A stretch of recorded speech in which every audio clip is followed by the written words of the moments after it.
Welcome back to the TowerCast podcast, the towering podcast for the towering filmmaker of El Paso and the world.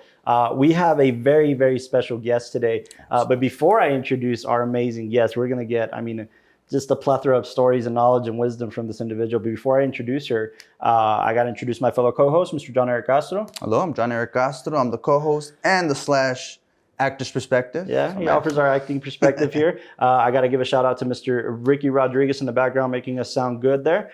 Unfortunately, today we don't have our other co-host, Mr. Michael DeLao. He's on an HBO gig right now doing some great stuff.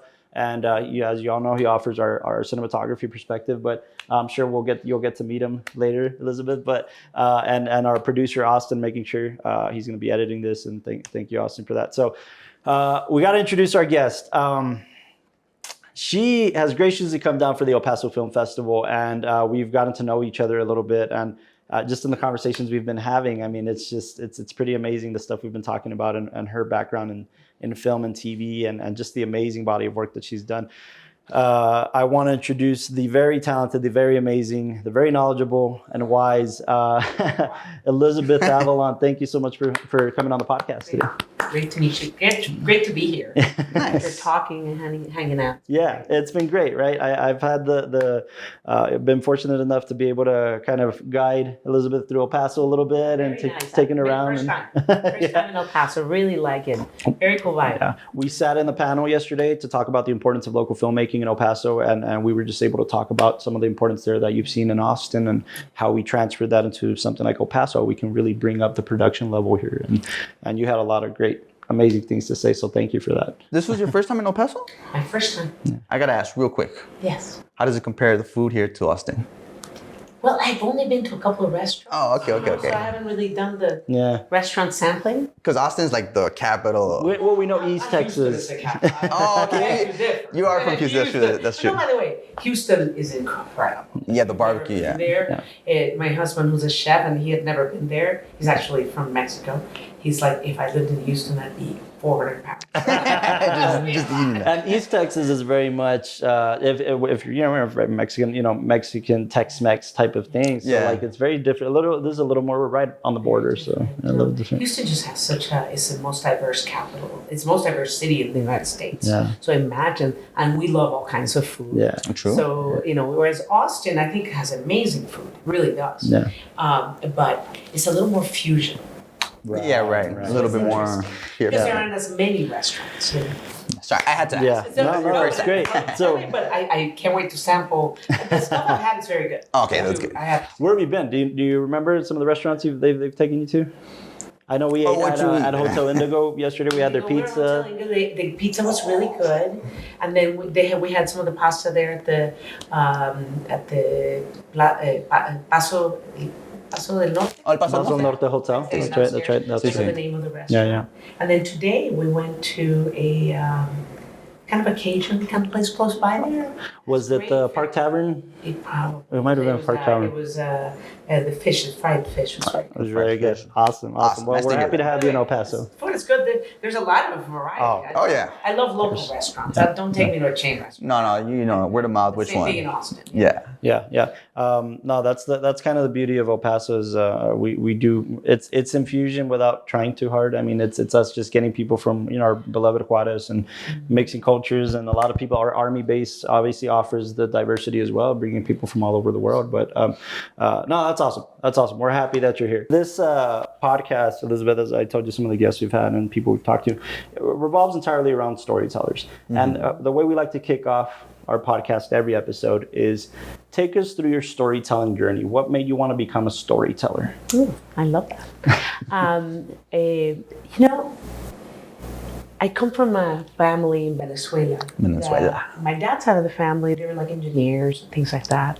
My mom's side of the family are all storytellers. They were radio people. Mm-hmm. So radio, you have to be very animated. You have to tell stories and you have to get people. So one of my uncles has been one of the most famous DJs in Venezuela. Mm-hmm. My grandfather was the pioneer of commercial television, but before that, he was a radio guy. Yeah, I saw that. And told jokes and stories. And he ended up, and by the time I was born, he sold his TV station, but he was still doing the radio.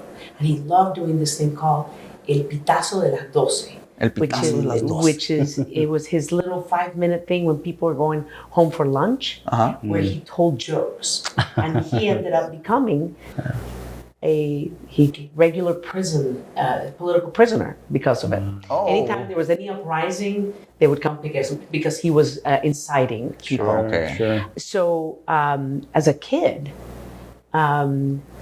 I was, this happened when I was a kid. And when we moved to the United States, it was right during Watergate. And I'm obsessed with news. Not the regular schlocky headline and news cycle BS. I like when they're telling a story about news, because that's how I learned things when I was a kid from my grandfather and stuff. And my whole family, and we sit around and is eating and telling stories and poetry, and somebody will pick up a guitar and we sing. Really? You had a family? Jokes. I mean, I love jokes, so it's that kind of a family. Yeah. And so I always was kind of a listener, of the stories, because there's so many telling them that I would always be like kind of quiet in the back, like as a kid, listening, but always like kind of catching what they were good at, what were the good points and things like that. And then the other thing that happened to me is that when I moved to the United States, and I was so obsessed with what was going on here, it was right around Watergate. And I became extremely obsessed with the whole thing. And I kept thinking Johnny Carson would end up going to jail. Because that's how I learned English, watching Johnny Carson. Johnny Carson? And it was always comedy. And I also learned with Sesame Street. So which is a little storytelling in its own right. Because my little sister, I had a 3-year-old sister. So I'd sit there with her. And then at night, it was Johnny Carson. And I would, because I figured, the way that language is best used is with double entendres. And if you know that in English and the meanings and the double meanings of things, then you are learning tonality is like really you are learning the vernacular of how people play with each other and talk. If you want to play with them, if you want to be part of like a conversation, and so anyway, but I was always obsessed with Johnny Carson going to jail. Like he's going to end up being because he was making fun of everything. Also, you were scared that he was going to just for his jokes? Just like in Venezuela. My grandfather did. So that's when I became fascinated by the First Amendment, and the press being able to say what they say. And I was like, well, given the history of this country with things like McCarthyism, that really limited. But it really made an impression on me. Because we talked about a podcast that you loved yesterday. That you told me you have to listen to this podcast. The Rachel Maddow.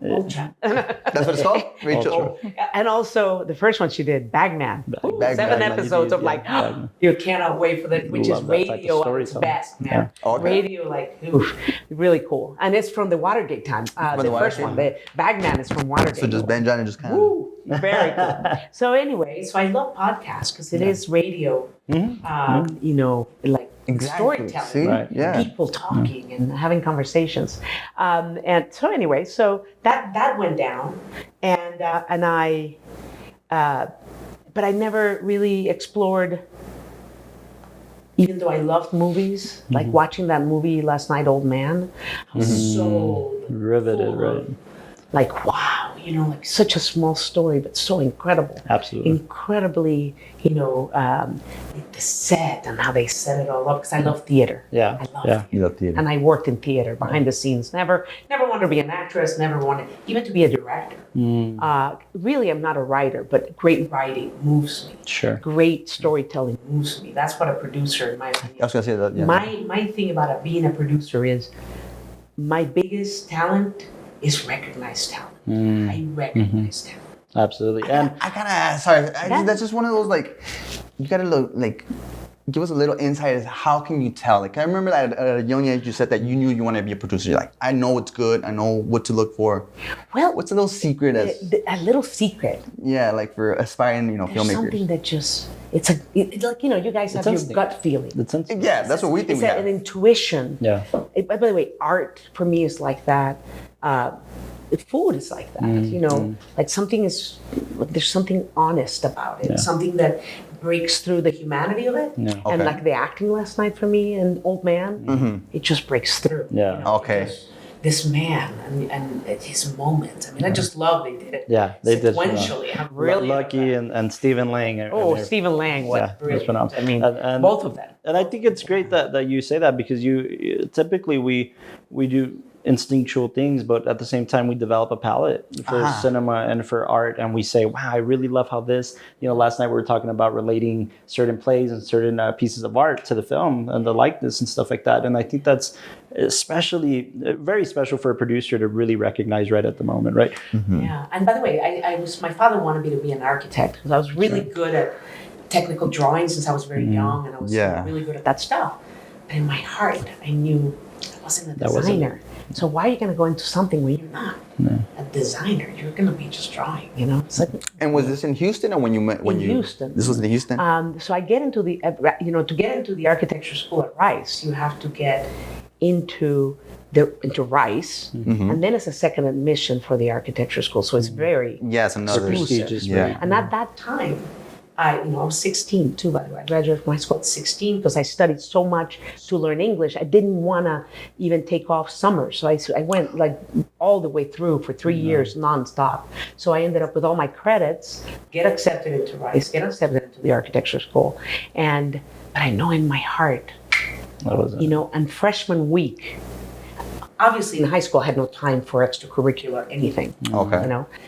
Because I was focused on English and my classes and doing well in 16, school and all that stuff. So I was pretty, in 3 years going through high school when you don't know the language, you kind of like, you're working hard. And also I had a job at home. I cooked for my whole family. Yeah. The second of seven plus 2 cousins. So it was 12. Really, there were 11 people at my house and my little next door neighbor, Suzanne King. It was always La Susanita Rey, that's what we call her, who was the daughter of wonderful parents, but they were older. And her siblings were way older than her. So she was kind of like, eating, eating Swanson dinners, whatever. I was like, pobrecita. Come on, Susanita, get to the table and eat some food. Yeah, that's nice. Out with us. Yeah, it was great. It was great. Yeah. We lived in a tiny cul-de-sac in Houston, and she was the only little kid, the only people our age, in that cul-de-sac. So, you go through all of this, and I get to architecture school, but freshman week,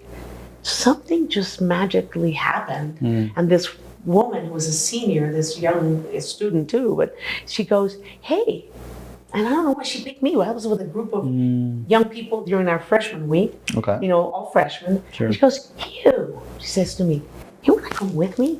And I'm like, sure. She was older, and I thought, maybe she needs some help with something, right? Sure. And she drags me over to the Rice Players, which is the theater group. Mm-hmm. And here I find myself, and we were walking and talking, and she's like, well, I don't know, something tells me, and I was like, okay, let's go. Yeah. Her name was Cynthia Dingus, and she was an actress. She loved acting and stuff, but I was like, but I don't act. I said, I really don't. No, I need you to come and work behind the scenes, like So she put me on the props department, and I had never done anything like that. Right. We took to that point. I was 16 years old and had never done anything behind the scenes in a movie. Nothing. My father did not allow us to be a part of anything. And you fell in love with it. And I just fell in love with it. And that became a huge problem in the architecture school because you have been accepted into here. You have no time for anything else, kind of thing. And I was like, whatever. And then your dad too, like your my dad too. Exactly. Yeah, exactly. So, but the beautiful thing about really finding out who I am was through teen years. And I know this is long-winded, but I was watching pilots because I was so good at school. My dad would let me watch TV. I heard that you loved to watch pilots. Nobody else would be allowed but me. So it was those pilots, those comedies, or even some of the more drama ones. Right. And I'd go, that one's gonna make it. That one, something very real would come through of quality, of the acting, of the ensemble, of the thing. The collaboration of all the arts. The collaboration. I could feel it, And I was like, what is this? This is weird. But I recognized it. You recognized it. I didn't know what it was. Beautiful. I think it's great that you mention it that way, because to transition that, I always, it's very easy to preach that cinema is the collection of all arts, and theater becomes that as well. I mean, you have the art department come through, you have music, you have storytelling, you have directing, right? Everything, makeup, hair and makeup, everything is its own art, all coming together to tell one collective story. One collective story that has to gel in every way. Yeah. Now, for those of you who don't know, look at her amazing body of work. Elizabeth is a producer extraordinaire, but has also directed and has done a little writing, and we'll talk about that. But she's a producer extraordinaire of films like Desperado, El Mariachi, From Dusk Till Dawn, Sin City, Spy Kids. Amazing body of work, and by the way, all out of Texas, for the most part, all shot and produced here in Texas, in Austin.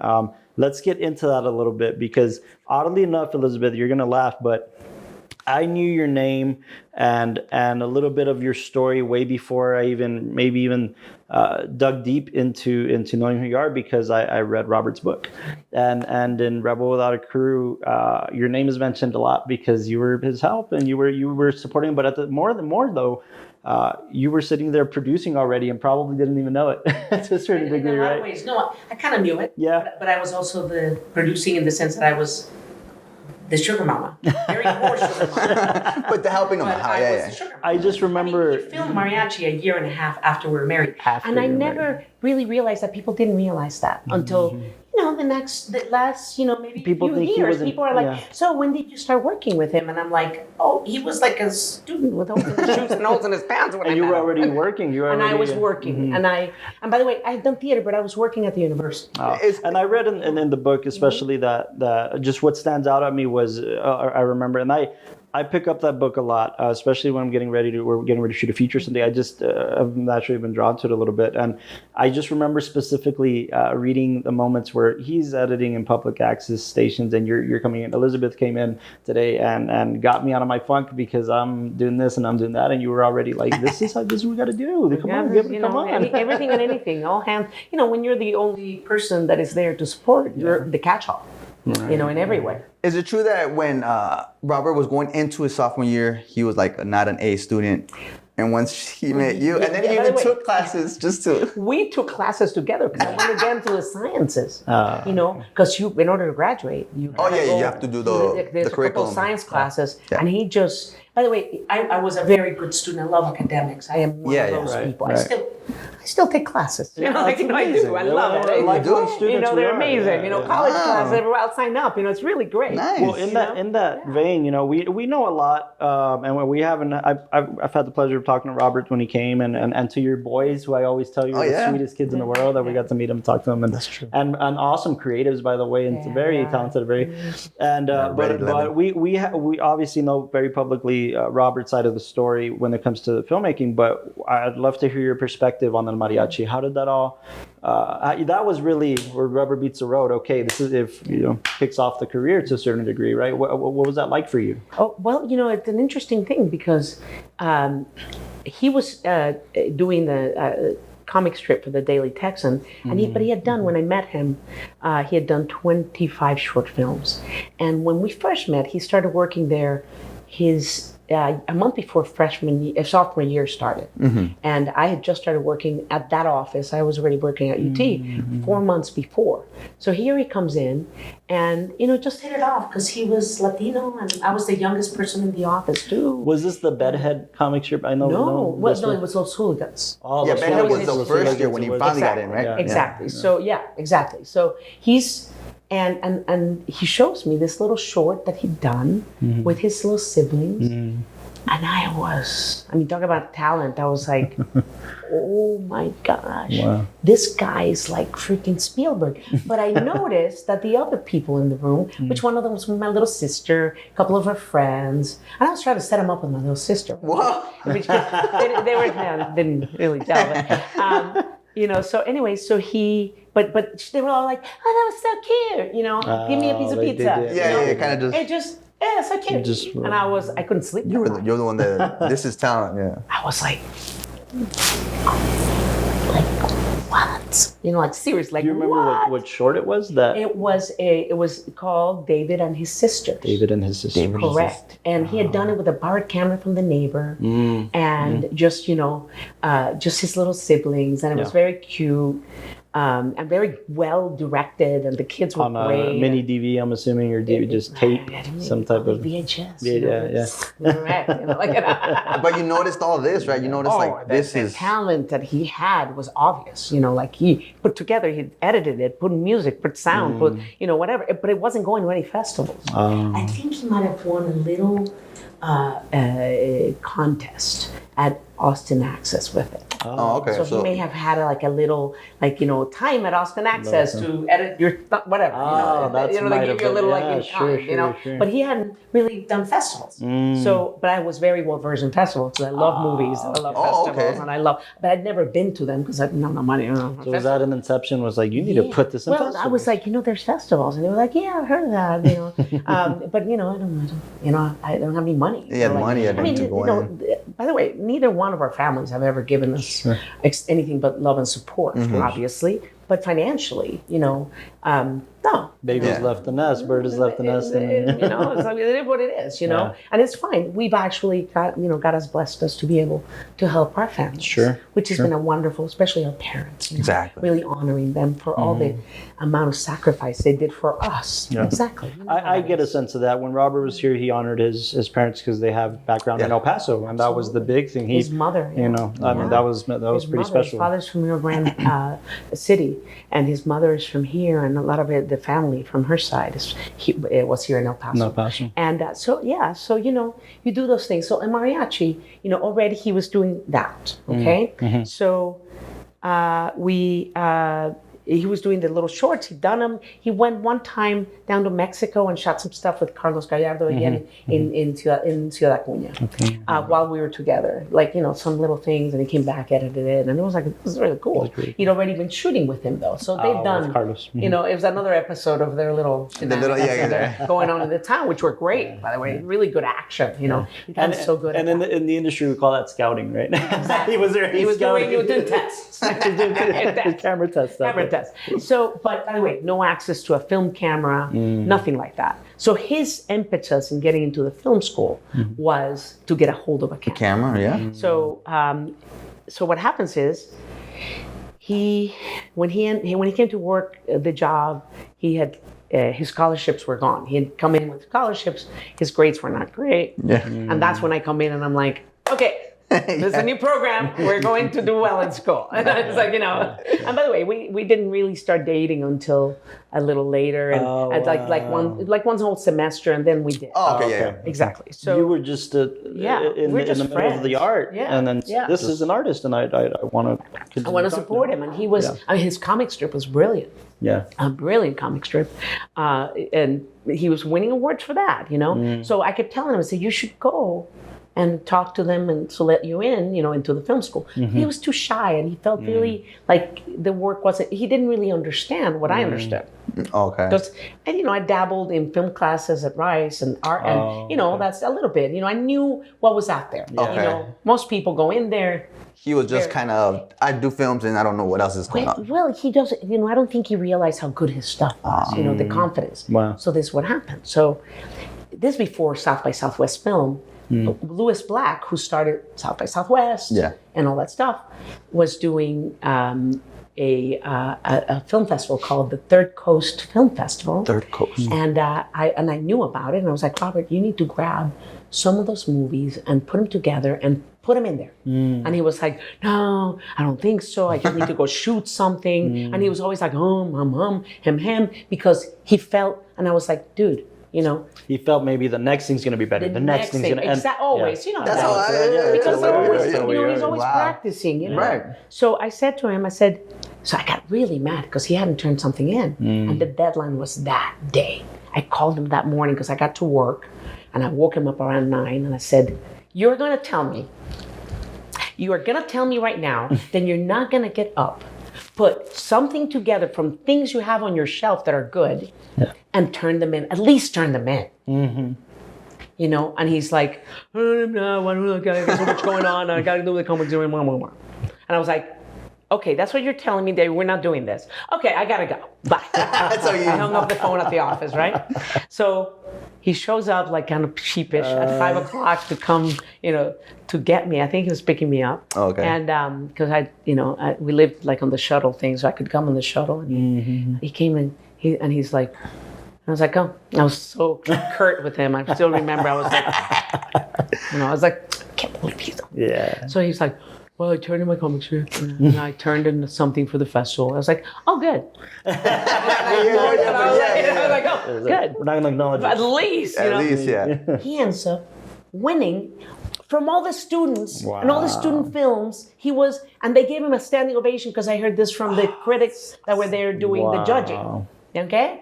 So I'm like, now I need you to go with this. Exactly. And there was a young new acting chairman at the radio TV film department. Okay. His name is Tom Schatz. He just retired. Oh. And I said, you need to go see Tom Schatz. Because, we worked for the executive vice president provost. Oh, okay. I didn't just work for just Right. the No, yeah. You had a we pulse ran on the everything school, so that the I knew university- these guys. I knew Tom. Yeah. I said, and you need to go tell him that you work with us and that you did this and that you won.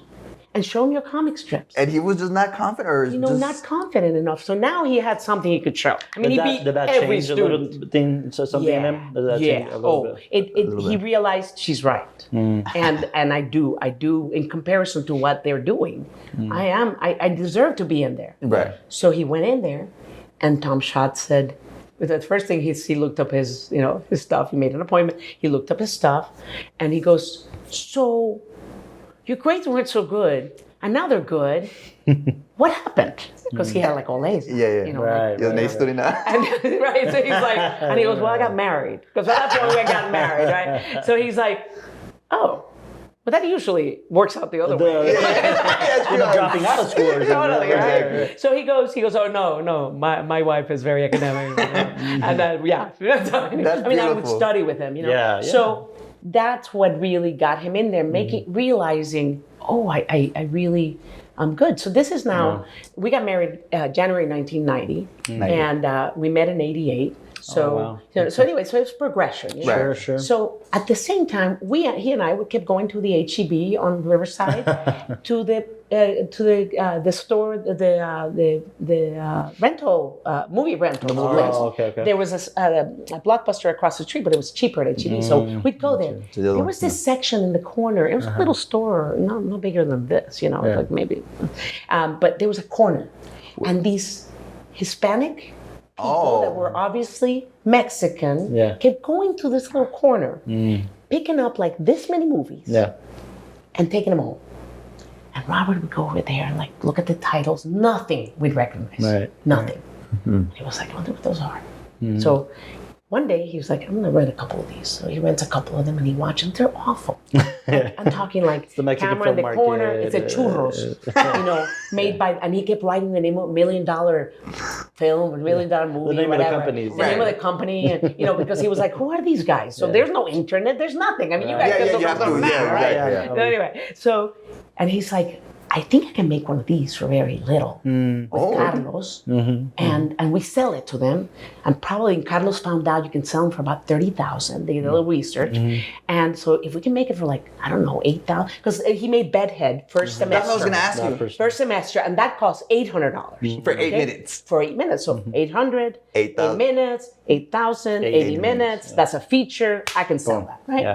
That's how you click. Exactly. And just do it with, that's what he did with Bedhead. So with what I have, I made a movie, a short that began, it won 14 film festivals, guys. Yeah. All over the world, including the Sydney, the Melbourne one. Melbourne. That one, the International Melbourne Film Festival and stuff like that. So it kept winning, and so that gave him more confidence, And it was like, and also, by the way, he had a big old safety net under him. You have to work, right? Yeah, absolutely. He made the comic strip. Right. He would do even sometimes wedding videos. Some people have some very famous wedding videos now. That's Few of them. He didn't do that many, but and he would do T-shirt drawings for somebody, a friend of his. So he brought in, $300 a month or something, and it helped, And but I was the job. He had health insurance. I managed all the money. I didn't let him have anything, but here's some coupons for you to eat a couldn't take that from his own- burger and Yeah, some cash. Like he'd have his little cash, and that was it. That's right? beautiful. But by the way, because I'm a very And he I knew still it. He probably knew that. Okay. Like, My kids have producer never brain. my kids have never worn a piece of clothing that is not on sale ever in their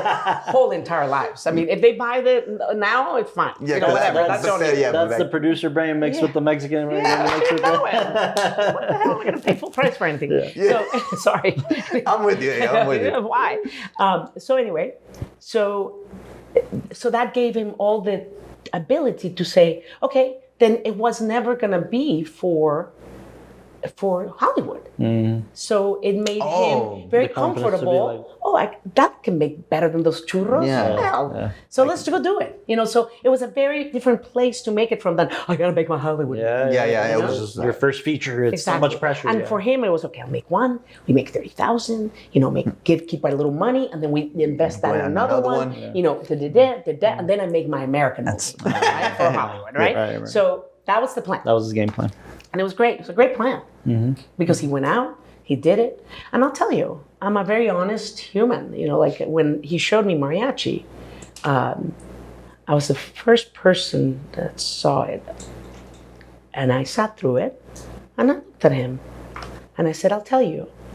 No. I said, I'll be really honest. On a 5-star basis, I'm going to be the critic. I said, if I saw this movie, I'd give it a 3-star. Okay? A 3-star. This was a rough cut you screwed? No, This was is the finished mariachi. product. Okay, This is the finished product. because by the way, that's what a critic would have given. Yeah, exactly. Okay, not knowing anything. Okay, I said knowing the story, I give you 5 stars, and the story needs to be told. Yeah. You need to tell the story how you made it. Of how you And made that it. story it has inspired. Right? And by the way, we didn't know it was going to straight to Mexican market anyway. Right. So there wasn't a story. But at the point at which, but Robert keeps the diary impeccably. I don't. You know, so he had that. You know, he had his had all diary. of that every day. You know, and he goes in and like fills it in. You know, like more information. If he doesn't have any time, he'll do like 2 sentences, but then goes back in and it's incredible. So I admire that so much. Yeah. You know, and that's what the book. That made the book. That's what the book is. It's nothing but diary entries and. You were the first editor, right? You're the first one to kind of like put it together and then. Well, he gave me the thing, and I went through it and corrected the grammar and the editing because I have that's another weird talent I have. I can pick a typo like a mile away. Like I see it on that wall over there, that brick wall. Be like, there's a typo. There's a there. typo I don't know bug, what it yeah. is. Just screams It's like just annoying. It's like I don't know autism. I don't know. I mean, I'm kind of savant. You know, kind of like it's one of there's those a savant for typo over grammar. there. It's weird. It's like We all weird. have those things, And yeah. that book has inspired, I mean, not just us as independent filmmakers, but people who have broken into the industry through the indie boom in the same era. I mean, guys like Kevin Smith, guys like Linklater. I mean, these guys, Yeah, I know that absolutely. Linklater and Robert kind of inspired each other, oddly Yeah, enough, they did. but this book, this story, man, like I said, was massively important for indie cinema in general. And I'll tell you, I'm so proud of him for having had the vision to do that. The second thing he did, because once Mariachi came out, you know, I mean, you guys know the story. He ended up at Sundance. Sony, By the way, Columbia. Sony, all that stuff happened. And I mean, thank God for Robert Newman. He got that agent. And Yeah. Robert was his first client. And you can see the client list now. And it all came because everybody was like, whoa. And the second client he had was Baz Luhrmann. Wow. Because with Strictly Ballroom. Oh, we were in wow. Toronto together before we went to Sundance. And Robert was talking about, because already the movie had been bought by Columbia Pictures.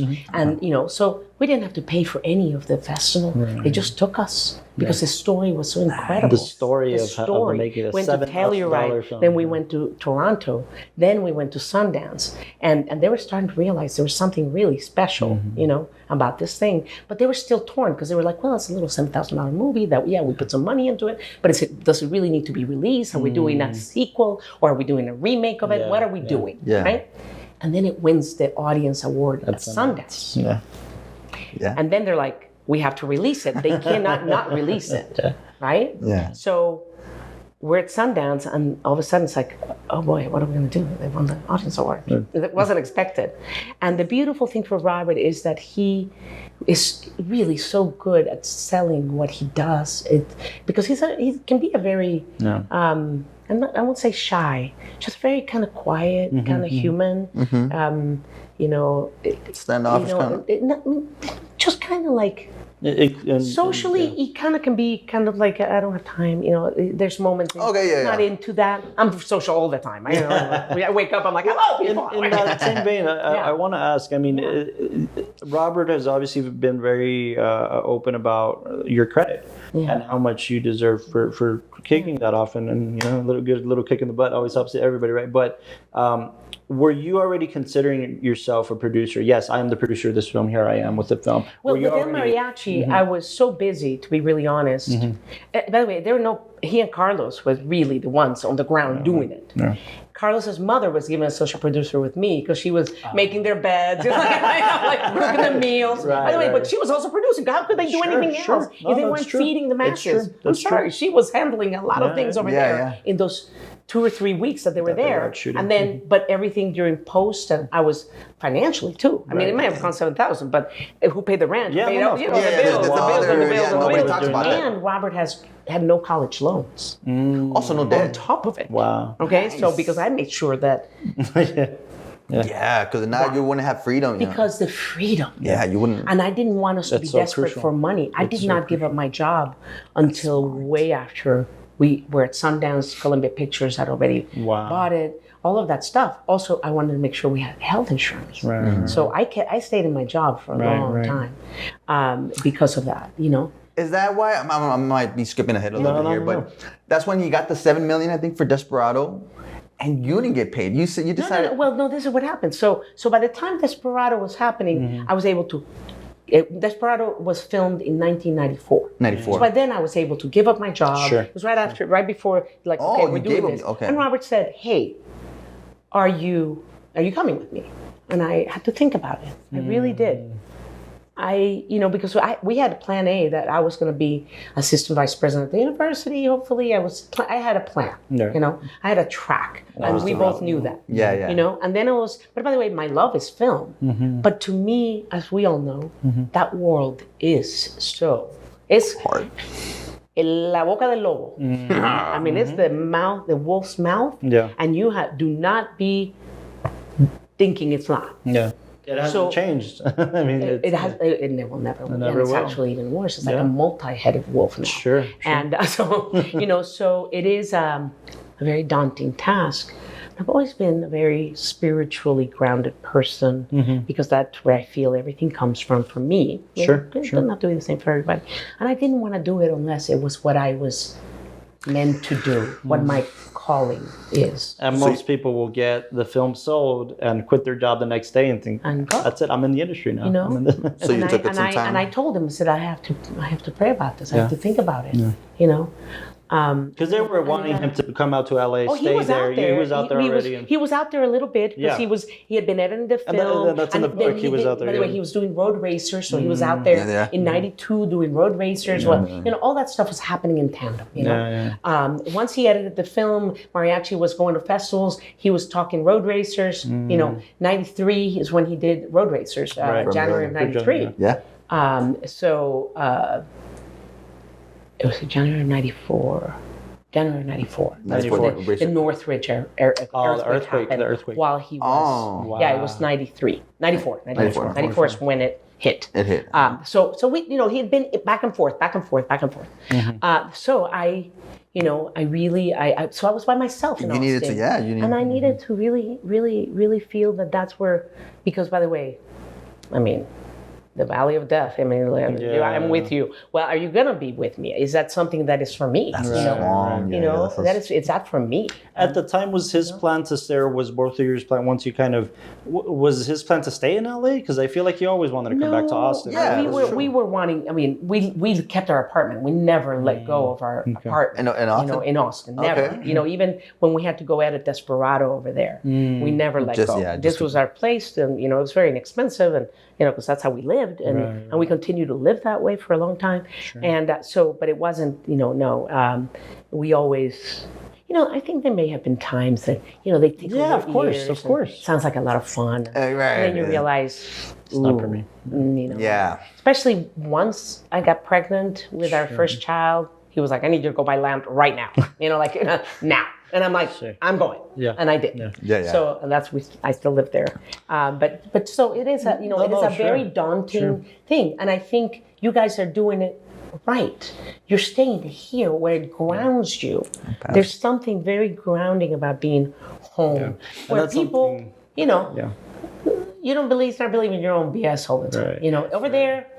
And then they put you down. That's and then envy comes in. Then a lot of things happen. And it's okay to be an actor and have to be out there. I get it. There's different jobs, different people, different ways to do it. Sometimes you do have to be out there or be willing to go out there at a moment's notice. Yeah, moments. That's what I've learned. We've talked about this a lot. Whether with Austin, my producer, with Eric, as an actor, we talked. We've had many conversations in the past, 7, 8 years we've been doing this. That. Do we need to leave? Do we need to go out to the Austins? Do we need to go out to the LAs?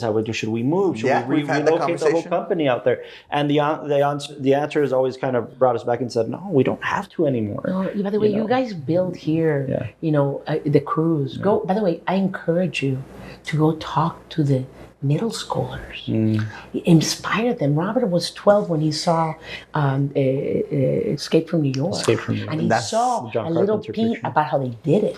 And now they're very good friends. And that made him think, I can do that. Yeah. A little movie like That's that. what I tell Carlos. Like Carlos goes and talks sometimes. Because, by the way, and just we try to talk to the students. by the way, bring them so they can see things like this. True. And understand. And because it can be just once a year. It doesn't take any time. I do it all the time. I do. It's massive. Because you might inspire that one thing that ends up being, another one of those guys. Seriously, or your crew. Yeah, no, I mean that's something that we teach them. It's important that you know how to be a carpenter. If that's your heart, it's shop, wood shop. By the way, being a good in AV, that's awesome. Yeah. Take film, take theater. Encourage them. Take theater. That's like when you put on the play. That's like making a movie every day. Yes, building the stage. And it's different every day. It's so cool. The lighting. I promise you, we heed your words. That's awesome that you're confirming that because we try to inspire our crew as much as possible from everything from, hey, I screened this great picture, let me set you down and screen it for you, to all the way to like, hey, there's this workshop coming up, you should really take advantage, go learn this, go learn that, let's really make this special. And I was talking to Drew about something that's, here I feel it, because there is a community. You guys have a community. And the encouragement of watching films together and talking, like you're saying, you already kind of do that. So important. But with a group, and by the way, and Drew has that little theater. We watch, we were just in there. I was like, it might be a good idea to start. The Film Society started with 6 guys that love film. Rick Linklater. It was a hero to us. A professor from the university.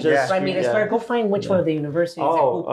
If you know one, engage him. And by the way, it doesn't have to be anything but watch films and talk about them. I just screened the Before Trilogy for these guys. Yes. Oh my God. Have you seen it? Linklater's just a big, the Before Trilogy, the three. I mean, it's one of the.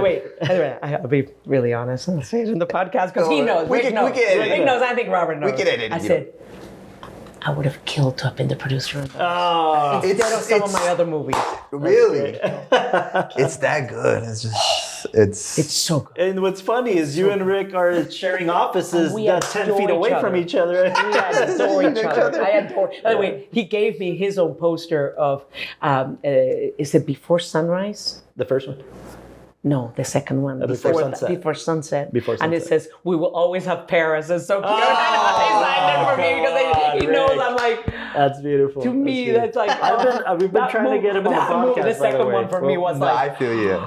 We'll have to have you nudge him. We've been trying to get him on the podcast for a little bit. I will get him out. He's shooting right now in New Orleans. Yeah, that's it. Detour has been great to communicate to us. Like, hey, please, we haven't forgotten about you guys. No, they've been great. But anyways, and I love him as a person. I just did the Artist Intensive. By the way, the Austin Film Society has something called they have called the Artist Intensive. Okay. That's also kind of a grant process.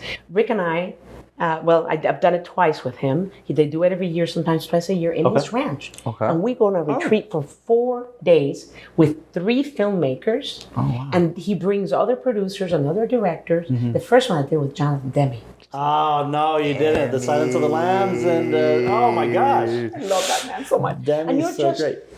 a retreat 24/7 at your sleep, and then go back and eat breakfast together, and then talk and keep talking, and then you read the script with actors. It's always scripts that the Film Society has been giving grants to the. Oh wow, that's Okay. amazing. So FYI. That's amazing. Yes. You know, Ili Sosa and those girls. You know, there's a group of young women. Okay. Liliana Sosa. That I think she has a film in the festival. Yes. Yeah, she's great. She's amazing. She's I think she did Professor Femme UT. Frontera as well. That's what I was she's a big done thing. a lot of film. Anyway, so those kind of, there's things like that. So Rick and that's I have done amazing. a lot Thank of you. work like that, and he's so brilliant, and I just adore him. I love it. I've been on a Linklater kick, and now we'll move on from this. I promise. Yeah, I love. No, I'm not. By the way, which one?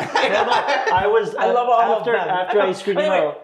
I love Quentin. Oh, we'll But, like, talk I about love Quentin. Oh, okay, I love Quentin. we'll- But there's some movies, no. Oh, we gotta get to that. I love him. We'll talk I about love Quentin him. because you produced his film. Yeah, we'll sure. talk I love about that. him. But just kind of to finish But up the Linklater thing. There is not one There's film not one, that I really? don't love. No, and- Somehow. I mean, like, there's something about it that is like, oh, Yeah. After I screened the before trilogy for them, because I watched it over the pandemic. Austin, who you met, he gifted it to me. He knew I had been wanting it forever. He gifted me the Criterion set. He's like, "Here, Merry Christmas." And after I screened it for these guys, it made me want to like, I'm gonna revisit a lot of Linklater's pictures. So I saw Tape, and I saw everybody wants Waking Life. Did you see him? Oh, Waking Life. Waking Life is just phenomenal. profound. And I've just been on a kick with his Profound. profound. I love that thing. It's just like, I'm in a dream. It's weird. Yeah, it's really trippy. I was at that's Sundance really when he screened it for the When Waking you Life did it the first Sundance. time? Yeah. I made a trip to Sundance. Waking Life. I don't go to was Sundance to go to phenomenal. Sundance, But but I just- made a trip to go see it. If you haven't But seen a it, film, see like it. Yeah. a film I'll revisit very often just for the sake of revisiting is like Dazed and Confused. Yeah, absolutely. I Oh, just, yeah, you know, classic, yeah. There's a whole write-up. I'll send it to you. Okay. In Cruise Stories, they did a whole write-up. Oh, It's wonderful. I is love that that the one Cruise that Story. McConaughey contributed Yeah. to? And a bunch of I people think I heard kinda about contributed. that. But you know, one that I absolutely love is Apollo 10.5. Have you guys watched Oh, that? we saw it. We screened Loved it. I was like, my God, did we screen what a it? way to go memory lane on the world. Yeah. You know, like, Yeah. truly something so profound of Yeah. the memory lane Yeah. because you guys didn't live that, but you know about the Apollo Absolutely, a mission. missions. Mm-hmm. You that's been burst in your head. But he captured And he had to do it in the style of Waking Life. absolutely, which is He had to amazing. do it, yeah, Apollo because 10.5 then is you're not phenomenal. lost in the who's playing what. Yeah. You know? No. It's an animated thing. Yeah. So cool. Ethan By the was way, down here, by the way. everybody wants some. I don't know if you've seen. Oh that. yeah, I just screened it. Like we were just talking about, everybody wants some. It's so terrific. It's Zoe Deutsch and all these people. They were just amazing. They're just amazing in this picture. And I I was just reading. hired Temple Baker just Did because you we've really? been in there. Oh. I love Temple. Temple's great. And by the way, Temple's I great. love the stories from these actors. How they got chosen. Yeah. For Everybody Wants Some. Yeah.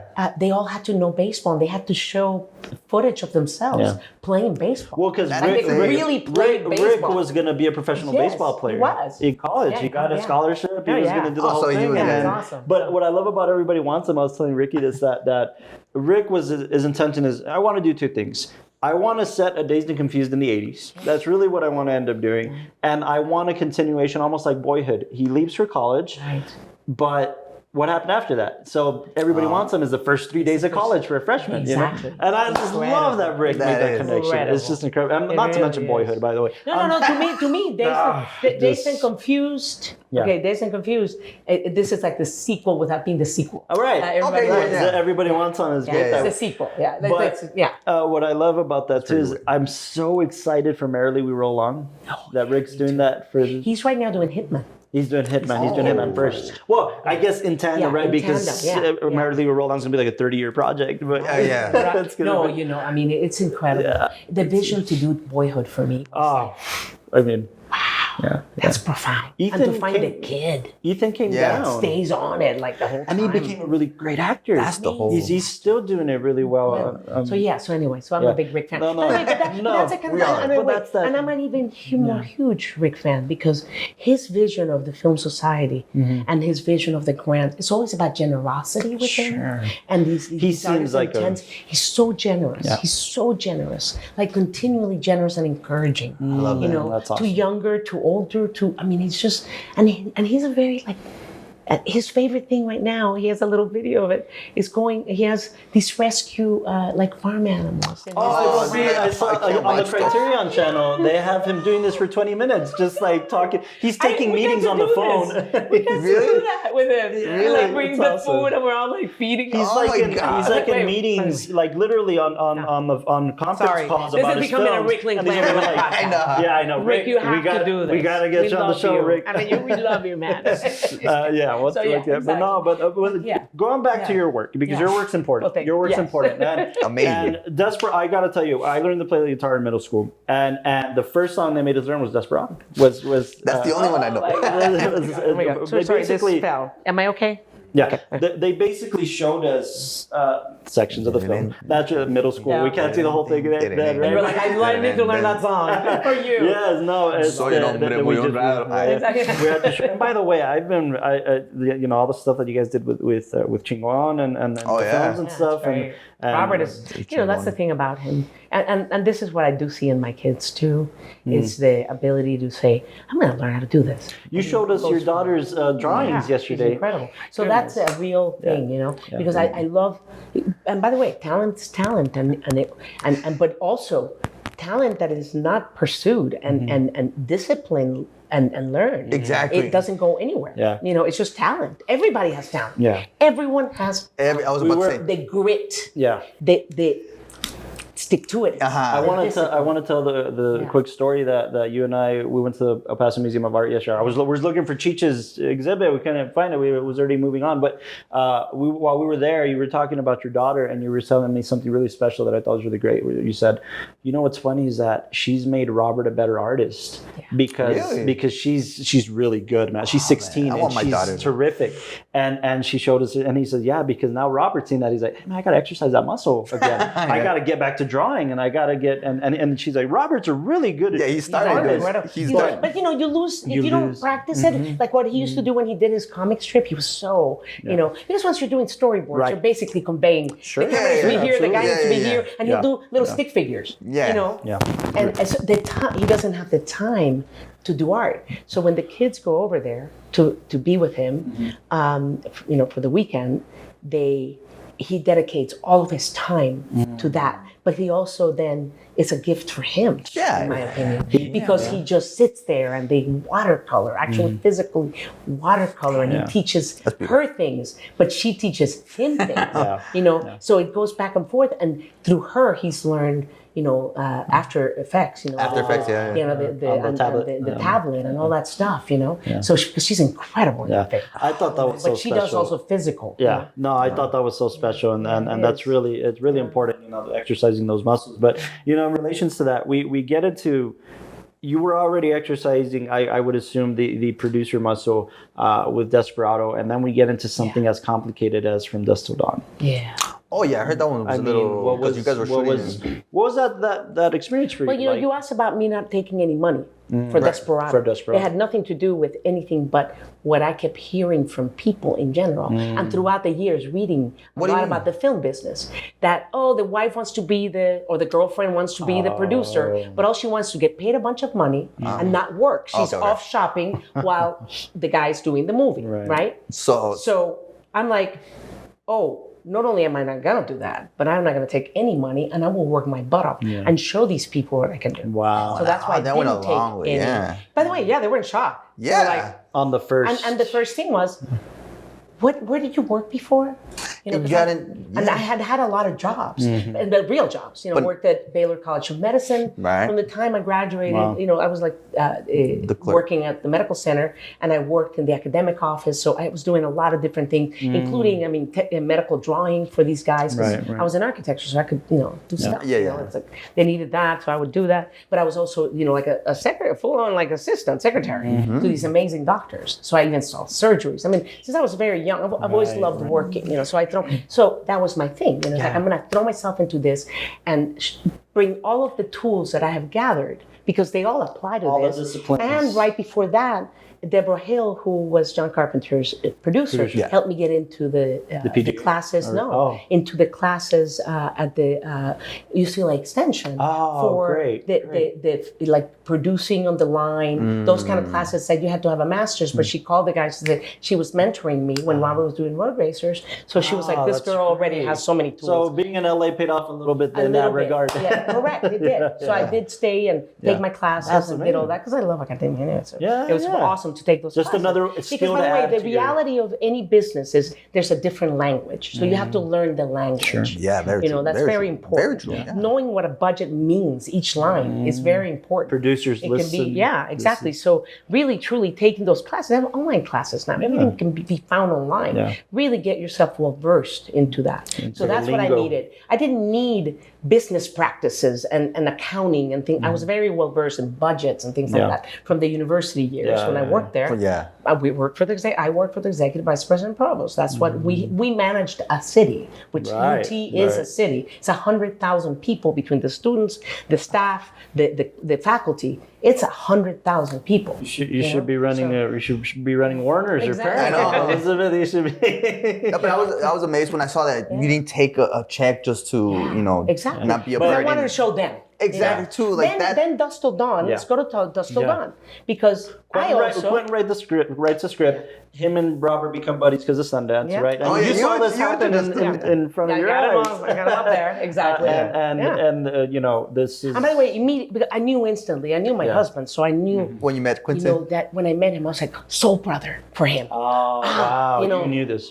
Immediately I was like, okay, great. And I hadn't met Rick yet. When I met Rick, I was like, another kind of soul brother. From Slacker, Rick was before. But they didn't know each other. They may have met like this. Sure. But it was like, okay, whatever. This guy and this guy. Until this day, right? They kind of just crossed paths, but they never really worked. No, they're very good friends. Sorry. No, you're good. You're good.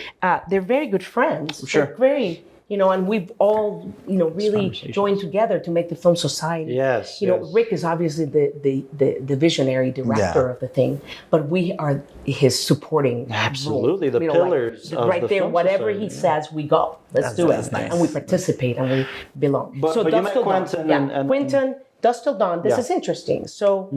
Quentin had written that script, and it was a pitch from the guys from K&B.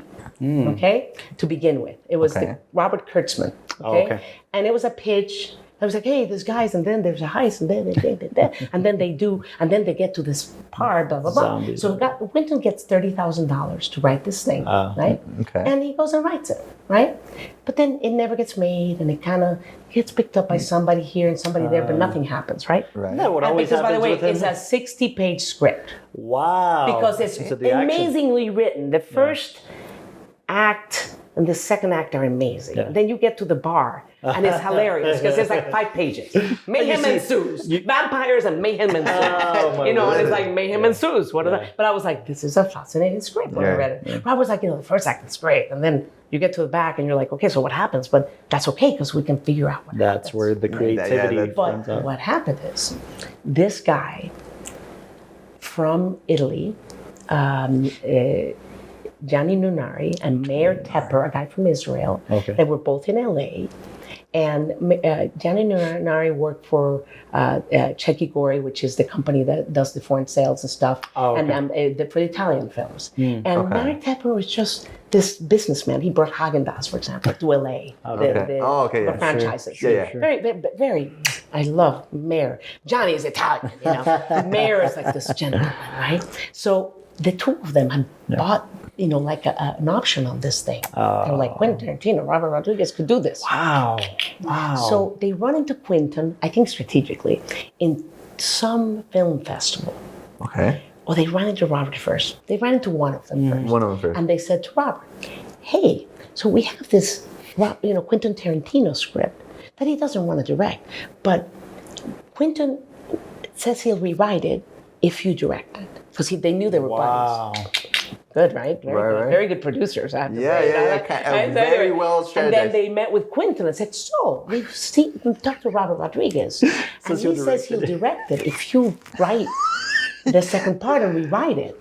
Right? Brilliant, right? Yeah. These guys are brilliant. That's very good. That's smart, yeah. And so they kind of piqued an interest at a moment in which Quentin had just won the Palme d'Or. Robert had done Desperado. We were finishing it.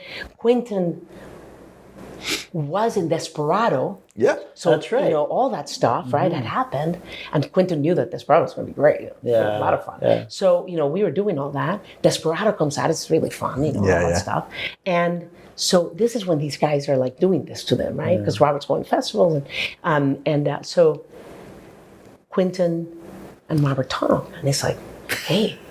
And they're at a moment in their careers, which now they're like, really solid filmmakers, right? Because Robert did Road Racers, and there was 10 directors, but his Road Racers for $1 million was the best of the 10. Sure. He got $1 million. And he got Salma Hayek, and then he has Desperado, and everybody's talking about Desperado, and Quentin Tarantino and all that stuff, right? Antonio So Banderas. this is a moment in time that's an amazing time, because Robert Newman sees it with Quentin's agent, and they go, okay, let's play ball here. This is a package like no other. Let's put it out there. See what studio wants it. They were in that position. Yeah, they were in that position. So, Mike Simpson is Quentin's agent. He's a Texan. He's still Beautiful his man. agent? William Morrison, incredible man. Yeah. So and they've been the original agents of these guys from the beginning. That's in the Both beginning. of them. That's impressive. And they're they know each other. So, so Mike and Robert Newman are like, okay, this is what we're gonna do. And it was all like, it was awesome. Yeah. So they put it out there, and they said, who wants it? Well, the first one that wanted it was Harvey Weinstein. He was like, mine! Like without sight unseen, no script. And it was like, well, these are the terms. Who wants them? And all the other studios were like, well, we got to talk to them because they're all corporate. Right. So they have to talk to the... And they never wanted Whereas because the Weinsteins didn't have to talk to anybody. They were the guys. They were the because guys. they both had done pictures with Miramax at that point, right? But they weren't Robert had done only 4 rooms, his little piece of 4 rooms. for Miramax. And that wasn't even really Miramax. Right. But we had not done anything. But Quentin had done Pulp Fiction. Quentin had done Pulp Fiction, correct. Yeah. So, but because they were not producers, it wasn't a studio yet. It was just, they were distributors. They bought movies in festivals and they took them. Before you continue, I'm just very curious about the fact, like, in that scenario, did Robert... I know the agents are doing most of this stuff, and the producers, but did Robert not wish to continue like a consistent, for instance, Spielberg has a relationship with Universal and he'll very rarely go to Warner's, very rarely, but Tarantino now after Miramax, obviously, with Sony. Now he has a Sony deal. Did Robert not want to continue a relationship with Columbia or with? Well, let me tell you what happened. So they bought a mariachi, and then we had an option, a first look option. First look deal with Columbia. Okay. Which, by the way, Harvey, Robert, the first place he wanted to be was Miramax. Really? Yeah, the indie kind of underground thing was. And he talked to a guy. It's in his book. Oh, okay. Mark Tusk. Tusk from He was he just discovered Kevin Smith as well. Yeah, he did Clerks. Okay. Poor Mark. I mean, poor Mark. But this is what happened. I've seen interviews with Tusk, and he had sent a mariachi before anything happened, and said, "Hey, da da da da." That is in the book. I remember. Yeah, it's in there. It's in there. Really, so when Harvey Weinstein is bouncing up and down, and he wants some mariachi, and Robert is going, "Dude, I sent it to you," and the guy said. Well, this is funny. This was the line, and it's in the book. It's in the book. It ain't no Nikita. The guy says to him. Okay, so Mark Tuss had passed on Nikita. Yeah. So I found that out later. I was like, oh, Mark Tuss is in trouble. He passed on that mariachi, but he was the champion of Clerks. He learned his lesson. He learned his lesson, obviously. Anyway, sorry. So anyway, so it's very funny. So Dusk Till Dawn, that's how it kind of came about, Wow. But so loyalty. I've experienced at Columbia Pictures, it was so corporate, and Robert really, to be really honest, it was so much easier. You can say a lot about Miramax and those guys. By the way, we worked mostly with Bob. Our movies were more Dimension. Sure, that's absolutely true. So when you see Spy Kids, you see anything, you see Dimension. Bob, you remember the Dimension. Faculty too. Bob the Faculty. Weinstein. I like Bob. By the way, Harvey's a genius. Yeah. He's was evil. Yeah, he was evil, obviously absolutely. We can say that out loud. I mean, exactly. But there's a lot more evil people in that place. Yeah. And they got no punishment. It sounds like just Bob and Robert, because of their personalities, Yes. Masqueridos, they maybe even clicked more. Right? Absolutely. And Bob was the one making all the money in there. Sure. So Bob saw Robert as Bob was the Roy Disney, Harvey was the Walt in that scenario. Sure. Exactly. That could be a good way. So that happened. So Dusk Till Dawn then, they took it, and we were on hyperdrive at that point. Like literally, Just we're in prep. Gone. It was done. Sure. And when we were at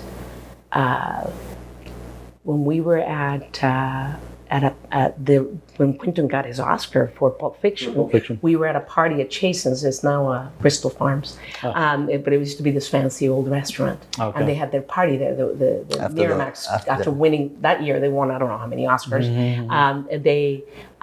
We were there, and George Clooney, who had it was literally the first season of VR. Oh, yeah. First. And Clooney walked by him, and they kind of made eye contact, and Robert goes, "Hey, dude," and George was like, "Hey, dude," kind of thing, like soul connections, you know. And Robert was like, "He's Richie Gecko. He's Gecko. He's Gecko." Oh, nice. I didn't know that one. Yeah. So just it was one of those moments, you know. And Quentin had always showed interest in acting, but was that... No, he had written that for himself. He wrote that for himself. That was, I'm going to play. Exactly. Okay. I think it was great. I mean, to his credit, he was great in that, in that part. Really great. In that part. But anyway. But you guys had Selma. You guys had Juliette. Juliette Lewis. Who was off the vacation films and stuff like that. She's wonderful. She's terrific. I know she also did Scorsese's Cape Fear right after that. She turned 22 on our set. That's Oh, how long wow. that little girl had been working. That's a long time. Isn't that something? She I was think back now and I go, wow, she was so young but so good. You had the luxury of working with George Clooney before he was George Clooney. That film kind of made him George Clooney. And by from the way, Dusk Till Dawn. talk about a mensch. Really? Yeah. By the way, another one, just soul. I mean, like pure soul. And he's showing it over and over. I saw him recently. Every movie he directs. Did you see Midnight Sky? No, he directed that. He directed that. That's right. Midnight Sky? Project that one. Yeah, okay. Because I saw Good Night, Good Luck, and I thought, all right. By the way, the football one I'm not so fond of, but everything else I love. But Midnight Sky is so profound. That's his most recent. Very. He's got the beard on. It only got nominated for the visual effects. Yeah, it kind of went under the radar a little bit there. Yeah. You have to screen that. I need to. I need. We'll screen Midnight Sky. We'll do it for the we podcast. have to now. Yeah. No, but what I love about George is I saw Ethan's new docuseries, The Last Movie Stars. Yeah. And I screened that, and The Last Movie Stars. And it's about John Woodward and Paul Newman and their relationship. And George Clooney comes and basically voices Paul Newman and he was just you could see it in him. It was George being George. He's a star. But by the way, he's not only a star. He's a profound man. Yeah. That really truly is true to his roots and his friends, his friends, the original friends, the one that went through all that hell, because he did not become a star overnight. Right. It took a long time. Yeah. Killer Tomatoes was the Return of the Killer. Return of the Killer Tomatoes. Return of the Killer Tomatoes. Yeah. And he was like the plumber, musical. on some sitcom. And I was like, but by the way, he was in Roseanne. By the way, when I say Roseanne. recognizing talent, I was like, who the hell is that guy? Who is that guy? Yeah. Who's that guy? So very interesting. Wow. Did that set the table for you? I mean, the next thing after From Dusk Till Dawn was, oddly enough, it was. I know you did the Real Stories of the Donut Man, but going to the Faculty. Well, those are independent films that somebody else had been developing. I just came in to finish them because we needed to get them finished. We needed to get them out. But the Faculty, you talk very fondly of the Faculty. By the way, I love the Donut Man. Wacky. It's wacky. But the Faculty you talk very fondly of, and it was one of the earliest, one of the first. I love Faculty. Films I screened, I think, of Roberts, and how was that? You told me the story of the building that you took over, the school for the deaf. It was my first film that we were no longer in LA at all. Okay. Completely back in Austin. Completely Was that back in Austin? We got to go So back that's- home. No. You We said. had already moved into our house. Oh, okay. We were living. We had 2 children by then. All that stuff, you know. Yeah. And I got pregnant during the faculty with third one with the Rebel. You know. With Rebel. The Rebel. Robert and I have 6. I have 5 kids. I have 6 total. But so anyway, so Rebel came as a oops baby, like totally, which is amazing. Yeah. But it was kind of fun. Sweet- that he sweet did. kid, Very sweet sweet. kid. He's He's amazingly, brilliantly talented and so profound. Rebel is Rebel a That's musician? Yeah, Rebel's a he's the one composer. that does Rebel's a compose. composer. Oh, okay, yeah. Rebel, But he we met also, He did Red 11, look right? this up though. Red 11. He Red He 11 also composer. won Forged in Fire when he was 18 years old. Wow. He doesn't tell anyone. Why? Ah. It's season 5, Forged in episode Fire. 19. I'm gonna check it out. But why doesn't he? Because, by the way, he's such another Is chapter. he- There was like Oh, something okay.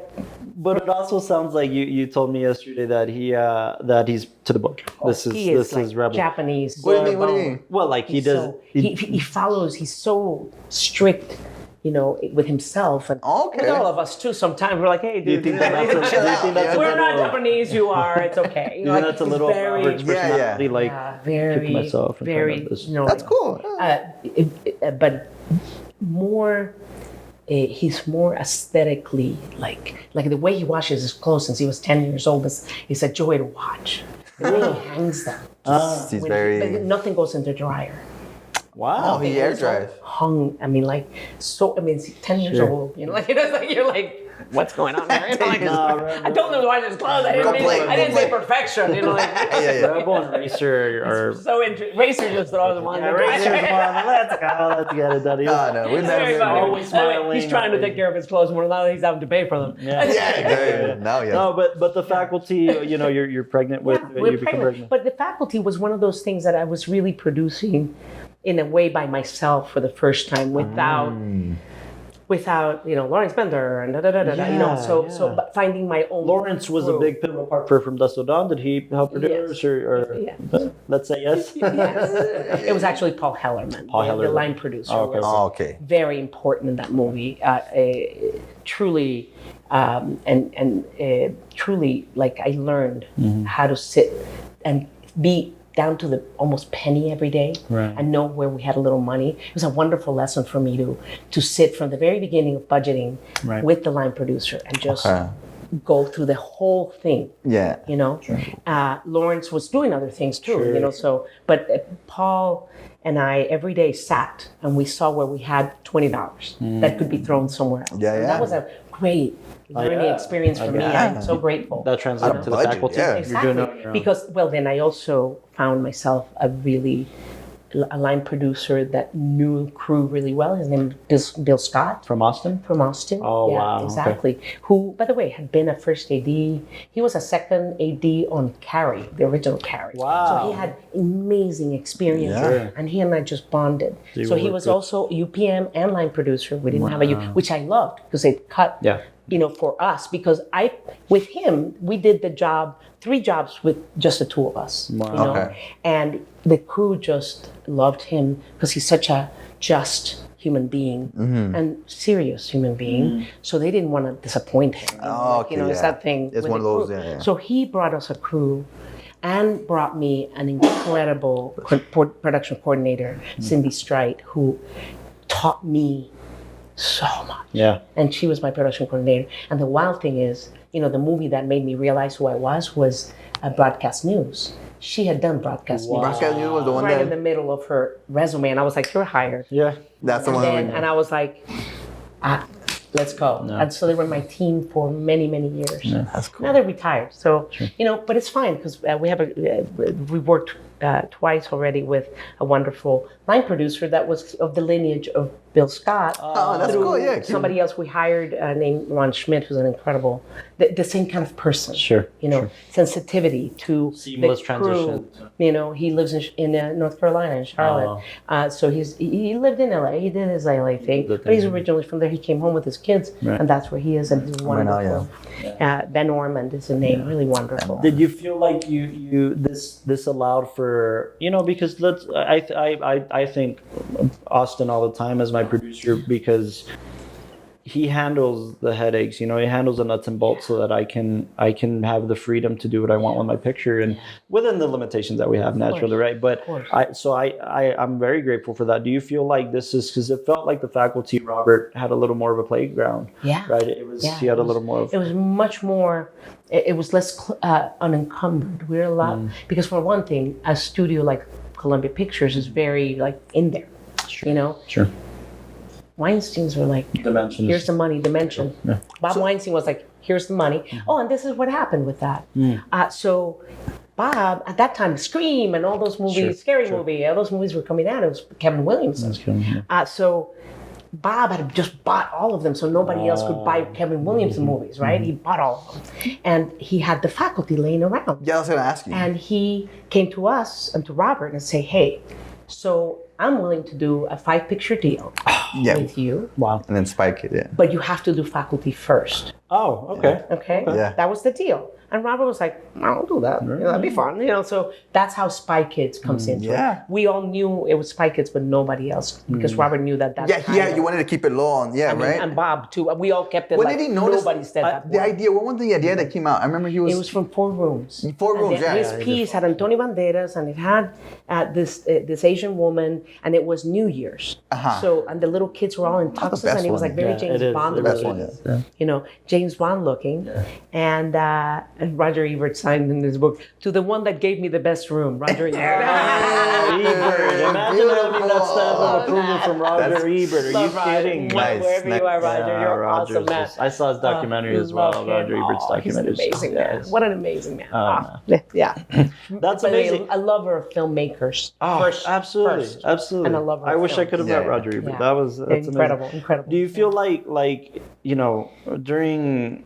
I want to jump into Spy Kids because I think I could be wrong, but just based off reading and a ton of stuff, I feel like that's where your hand was very, very much involved. And I do think that, correct me if I'm wrong, do you feel like you all having kids really transitioned? Robert started thinking, well, I want my kids to be able to see what we do. Exactly. Right. Yeah, that's very well, one thing. It came from that. It also came from when we were doing Desperado, and even like El Mariachi, Desperado, Dust Till Dawn. We go to festivals, and people would come up to him or us and say, "Hey, so my kid loves your movie," and Robert would go, "Oh, how old is your son or your daughter or whatever? Your child. How old is your kid? Because you think kid could be 16, right? Yeah. And they're like, "Oh, he's 6," and Robert's like. They're R-rated. What did he they're like? R-rated. Like today we were in those shorts and there was a kid in the theater. I was like, what the hell? Of course, you become aware of that. Of course. There's a reason for ratings. I always tell people that. Sure. And I'm very much mindful of that. And they should be, Yeah. So that's partly where it came from, Robert feeling like, what is it that these kids are loving about my movies that they're not seeing in kids' movies? Yeah. Right? So it's that kind of fun, goofy, otherworldly sometimes, unique POV, so that's what he brought to those kids' movies. That's why the Spy Kids movies are kind of very... think about Floop and Floop's Castle and all that it's stuff. Very special. That's so I have to tell out you. of some box. And you think that Robert was smoking something. He doesn't drink, he doesn't smoke at all. Nothing. Let me tell you this. My brother will kill me if I don't mention this. Yeah. Spy Kids was the first live action film we saw in the movie theater. Wow. We saw... Toy Story was our Toy Story 2, I believe, actually. Right. Was our first big thing. And then when we moved to Dallas, our parents got divorced and moved out there. And my mom was like, well, I got to take these kids to the movies. They need to get out of their heads a little bit. And Spy Kids was it. That was the first live action film we saw in the movie theater. And there was that. Not only was it, oh man, we're seeing some of this in kids' films, but we're seeing Latinos. We're seeing Latinos. We're seeing kids that look like us. Antonio Banderas saying a little Spanish. Yeah. At the end when he's like Latinos. He's bawling his eyes out. She fit perfectly. Perfect. Yeah. And Cheech, not to mention Danny Trejo. People. It was incredible. It really was. What was it like making that film? You know what? It was really neat because faculty, we'd done it. Really liked the experience of that crew, and now I was making a kids movie. Sure. And you know, all these people were young still. You know, we're all young, and you know, some of us were starting to have kids. Right. So it's kind of like a new transition for the whole crew, and it was really fun.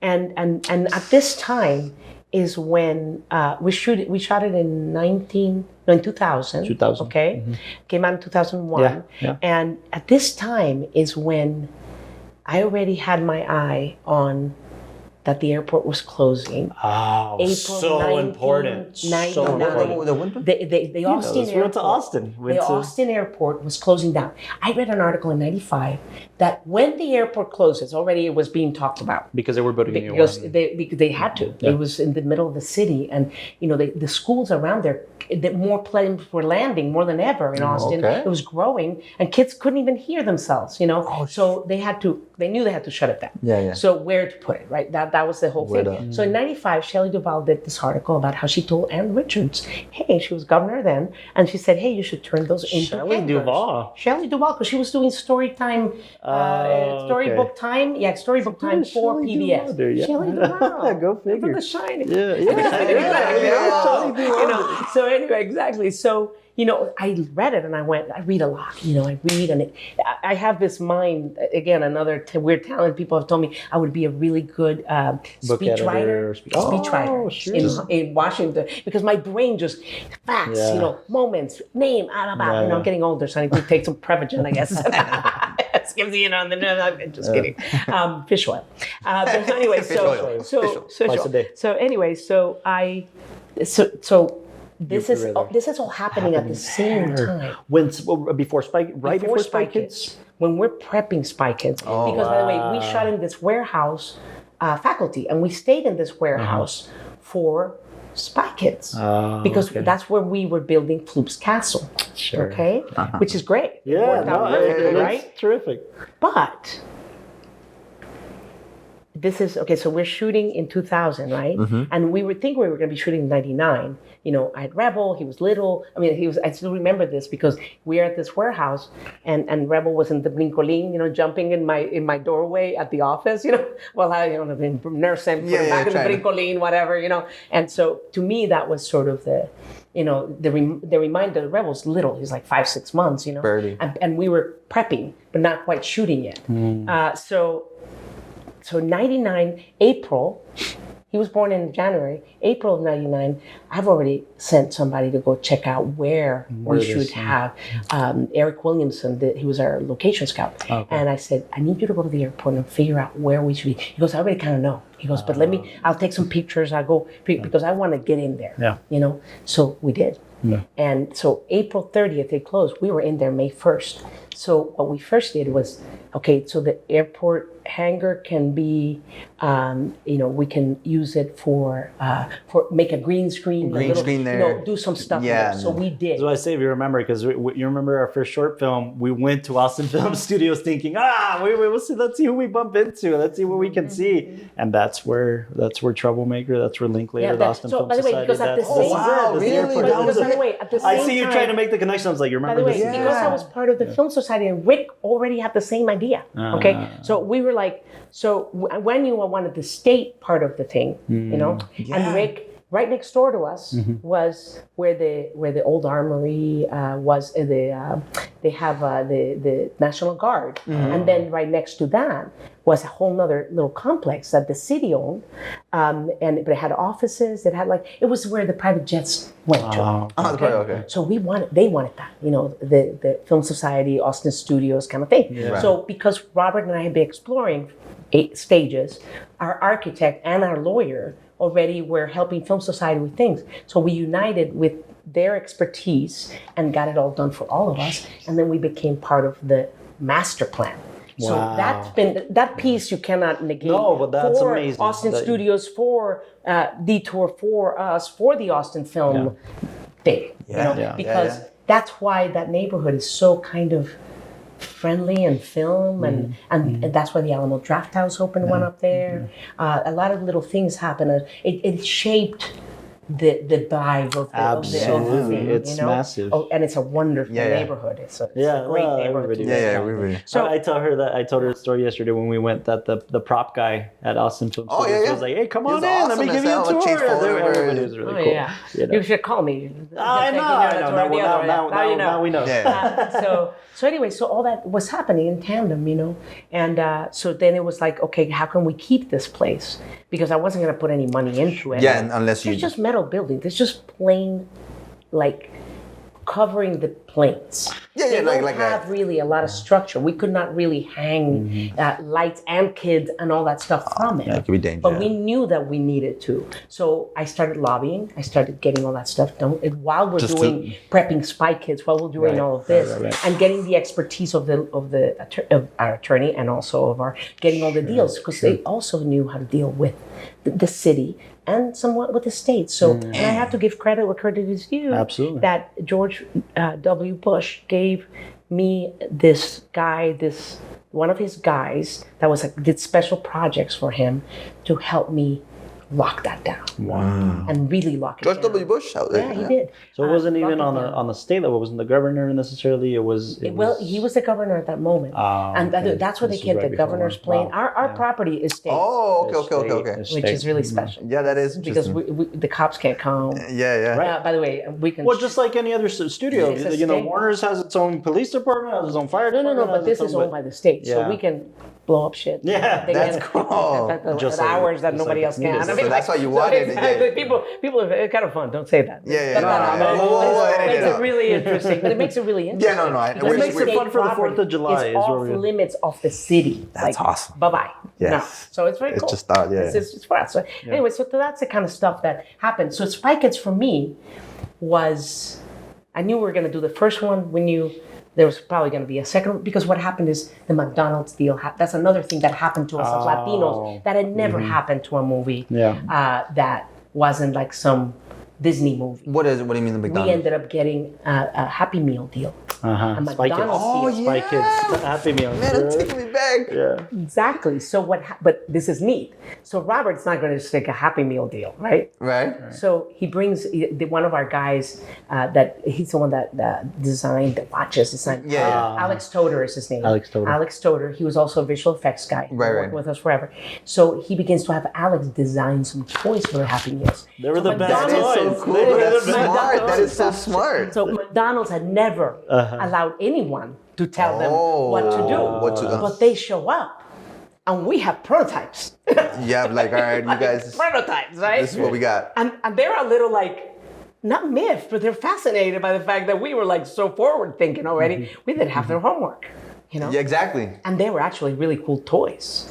So they were like, okay, This is good. this Let me is a give you no-brainer. some. By the way, we also have to think about the little kids. You know, it's 3 years Nothing old. that they can older. choke on or whatever. So, but Alex had kids. He had all this anyway, so he's not sophisticated. Yeah. He was a little. They were not going to be able to eat them, you know, like, Yeah. or get choked up with them. Yeah. So that happened. So for us Latinos, so that made Spy Kids just go. That is Absolutely. true. That's true. Because you have, from what they told us, like 20 million eyeballs or something. Well, marketing is I mean, who does better marketing 80 than McDonald's? million eyeballs that show up in McDonald's, Yeah. you know, plus all the ads in the kids channel. Then the nag factor, I found out about the nag factor. The nag factor. nag factor is kids nagging their parents Yeah. to Oh, go to the yeah. movie. Now There's I a get it, thing yeah. called the nag factor. The kid's like, Mom, take him to the movie. Yeah. But it was interesting to also see that the parents did want to go to the movie. No wonder I've always wondered why McDonald's has in Spike in the Oh. film where they press the button on Of the ship and then the course. McDonald's comes It's so out. crazy, Makes right? sense. By the way, and that was crazy when we had to bring in their person to make the food for that scene. But I learned so much. It was so cool. This girl shows up. This is food stylist. This is her job. And we had to go to McDonald's and bring all the materials that she needed. Sure. So it was like literally the amount of stuff we had to get for her. And then we had to go get like the perfect little buns with the perfect sesame seeds. Yeah. But then she would plug.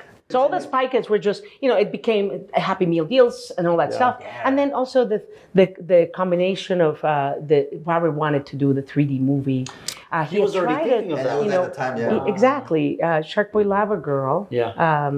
was one that he wanted to do like that. But Spy Kids 3 is when he really explored it because he also wanted Spy Kids 3D. 3D. Exactly. And part of the reason was to see this majestic human being that is Ricardo Montalban. Wow. Majestic. Was he already friends with Jim at that point, Robert? Was he getting it from Jim Cameron? You know what? He's been friends with Jim Cameron a long time. Okay. Years. I wonder if Jim put that bug in his ear. Jim Cameron has been Jim was doing 3D movies. Right. We used his rig for the movie. Oh, wow. For Spy Kids 3D? 3D. Wow. Yeah, exactly. So, because he had done it, his brother designed it. Sure. His engineer brother. Yeah. And it's funny because again, it kind of happens when we did Spy Kids 1 though. Okay. Right. We went and shot Once Upon a Time in Mexico, and then shot Spy Kids 2. Which is my favorite of the series, by the way. 2, I don't know why. By the way, it has so much amazing messaging. It does. The second one. Yeah, It does. And the small animals. because you see the little kids, Carmen and Junie have to really unite in that one to as really learn the value of being a brother and a sister. Steve Buscemi comes into them That's and right. gives the message. Exactly. It's very cool. It's great.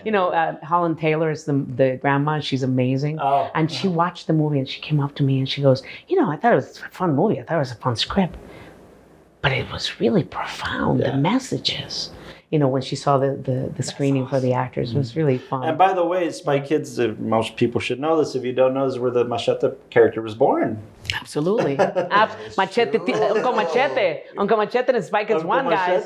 Spy Kids Which it changed Danny Trejo's life. I told you, I met him So a few weeks back, and he's just phenomenal. It's changed his life. Isn't he the cousin of somebody? Well, yeah. By the way, he grew up in San Antonio, so his aunt and uncle, that the parents, their mother, I think, sent him because she didn't know what to do with him, and she sent him, and so he was in San Antonio for a while, and so they were good friends with Robert's parents. They went to church together. They all knew each other. They're from that, that old San Antonio. Yeah. So, by the way, because by the way, they kind of, people call each other cousins without being cousins all the time. That happens a lot. Yeah. Son primos de cariño, because you kind of know each other. But they didn't. They kind of like once he was casted. I'm assuming they were like, "Oh, hey!" Absolutely. Well, when they saw him in Desperado. Oh, okay. Yeah. Because he came to the screening in Austin, and his aunt and uncle came. Oh, So exactly. So so there was already like, oh, we know each other, and Robert's parents. And he came out from the Sudan. Yeah. I mean, Spy Kids he was in everything. But Robert, did something so special during Spy Kids because Danny came to him and he goes, I keep going to these airports and these little kids want to come up to me, but the parents don't know me. The parents are they've seen me in really scary movies. And so it was so cute. So Robert went and had these little cards made for Danny specifically to make kids honorary Spy Kids. Oh, that's and he would sign it for them. These little beautiful little cards. Yeah. It is. That's cool. So he could, because little kids, Danny goes, and then these two little kids, he said, are like, I can tell they're talking to the mom. And the kids are like, no. Spy Kids, he can see it, right? And the mother's like, I don't know. And the parents walk over there with the kids and it's like, hello, are you in Spy Kids? They don't even say anything. I bet the and kids he's like, are yes, hey. I bet the kids are like, where's the cameras and where's the gun and what can Totally. What can I do? Amazing. So that's really beautiful that Robert was able to give Danny the bona fides to go, you're an honorary Spy Kid at any airport, wherever, And there's no we could talk about the Spy Kids series. Yeah. It turned into an amazing series. Oh, yeah. And by the way, for those of you watching, am I able to say this Absolutely, out loud already? Okay. Next summer 2023, Spy Kids Armageddon is coming to Netflix. Oh, I didn't even know about this. Is her latest producerial. I think it'll be sometime in summer, guys. Yeah, sometime in summer. Yeah, exactly. 2023 Spy Kids Very fun. Armageddon. That's the name of the film. She told me a little bit about it. I'm not going to say because but it's going to be great. So keep an eye out for it. But I want to touch on a couple other films. I can talk about Spy Kids forever because that's what we grew up on. But Once Upon a Time in Mexico, you said you shot it in between the two Spy Kids, but you worked with Johnny Depp. on this. You brought Johnny Depp on this, and by the way, I was on a Robert kick for a long time after I read Rebel Without a Crew, obviously written, and when I saw Once Upon a Time in Mexico, I saw the behind the scenes of like, oh, Robert was like, well, we shot the promo, we just put up a green screen, tiny little green screen there, and we shot a promo here, and we shot a pickup shot there, and obviously that's his style. Like, let's just shoot this. And we shot the poster in the middle of in between takes, like stuff like that, that I was reading about. But you guys, I mean, Robert at this point has a pretty well household name, especially after Spy Kids, I think. And you brought Johnny Depp onto this, but you still kept the same filming style and the same ethic. I mean, tell me a little bit about Once Upon a Time in Mexico. Well, so we had done, Spy Kids came out, the first one, March 30th or so. Okay. And, Columbia Pictures and Sony had always been bugging Robert to do a sequel, to Desperado, So Robert was like, no time. We're busy, and other things, other circumstances, and things like that. So, and he had such a good relationship. You had such a good relationship with Dimension. Exactly, with Dimension, and it was a great relationship. So, and we were movie after movie, and but here comes a moment in time where there is going to be a SAG strike at the end of June 30th of 2001, which puts everything on hold in Hollywood. No movies are being greenlit. Nothing's happening. Nothing that's already been greenlit is being greenlit because it has to be shot before June 30th. Okay, so here comes again Sony and says, hey, they've been bugging him. So he's with Antonio doing all this press for Spy Kids, and they're sitting at the Today Show in the green room. And Robert goes, dude, what are you doing? He goes, well, the SAG strike, can't do anything, blah, blah, blah. And Robert goes, they've been wanting to do that Desperado sequel. Are you available? And he's like, yes, I'm doing nothing. And Robert goes, correct me if I'm wrong as well, but Robert has publicly stated, like, various times I had to get out of the DGA because I didn't want to follow that rule. I had to kind of put my time here so I wouldn't have to do that. Well, that's a whole nother thing. That's Sin City. Sin City. He had to give credit to. He gave credit to Frank Miller later on. Exactly. Yeah. So by the way, unions are always. Unions are unions. I respect them. I respect their rules. But it is that there are rules. And that strike. I just wonder people that are not going to show up. No, that didn't have any connection yet. Okay. At all. But anyway, but here it is, and he's like, there's going to be a lot of actors available doing nothing, right? Yeah. So he's like, and Antonio goes, do you have a script? And Robert goes, I'll have one in 10 days. And we're talking March, late March, and Robert had already been cooking up, like, we could shoot in San Miguel de Allende. There's that location. They went to San Miguel de Allende. Yeah, exactly. We did Querétaro, San Miguel de Allende, Guanajuato. So anyway, so this is what happens. So Robert comes home and he's like, locked up, writing a script like a crazy man. And by the way, this is when he tells Sony, he goes, so I want to do a test on the HD 900s. This is when digital comes into play. Right, high definition. And because he thought this will be the opportunity. You'll get a movie out of it. So these are your cameras. We'll be on the field, in the dirt, in Mexico, a real test of, proof, and you'll get a movie out of it, right?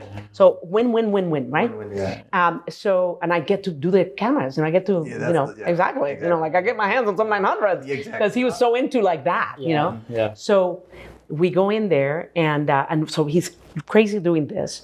And then he says to me, he goes, call Luz Maria Rojas. He's our line producer in Mexico, and had worked with us in Desperado, and they did some of the shooting, Dusk Till Dawn, the little bit that we did in Mexico. Amazing line producer from there. Yeah. And he calls her and said, call Luzma and tell her, where is that location that she is hiding from me? Because he had seen a location, and he's like, yeah, we're not using it for this, but hide it. Don't tell anyone about it. Wow. Because Luzma knows Mexico, Yeah. So, and it's the guitar town. It's an abandoned town in the middle of nowhere. But it is close to San Miguel de Allende. Wow. Exactly. So Robert is like, we'll go shoot in San Miguel de Allende. We'll go shoot in Guanajuato a little bit. Do that stuff, right? So, we're now in April. right? We're in April. He's writing like a madman, and then he looks at me and he goes, "Okay, I need you to do a budget." And I'm like, "I need a script." I was like, yeah. And he goes, "Well, we're gonna shoot 6 weeks. We have to be done by the end. We have to start like May 10th or so, May 15th, no later, and we have to be done by June 30th." Wow. And I'm like, "So it's 6 weeks of shooting. Go!" And I'm like, holy shit, what do I do? Exactly. And so I called my line producer from he was in my UPM in Desperado, and I called Luzma. And the beautiful thing about calling these people, and I said, "This was what's going on," and they both said the same thing. What did this sentence go? "Let's play." And I was like, "What a year!" I'm like, because by the way, I was so scared. I can't even tell you. I'm like, this is insane. Wow. This is insane, right? Yeah. Because by the way, I'm prepping Spy Kids too, and I'm like, at the same time, and I'm doing. Was that script already finished? Yeah. So no, kind of. Kind of. He's writing. He's writing as he's going. He's writing as he's going. By the way, he had been writing a lot of ideas. Robert writes a lot, and he writes pieces, and he's doing all that. So exactly. So you always got to have all kinds of pounds in the. You always the ideas flow, man. Yeah. And sometimes you just grab the different ideas and put them in one. In one script, they come from different. You kind of grab all your babies and make one beautiful baby out of it. Exactly. Yeah. So anyway, so he does this, and I stayed to Luzma, and then I go, well, he doesn't want a production designer because basically San Miguel de Allende is a production design.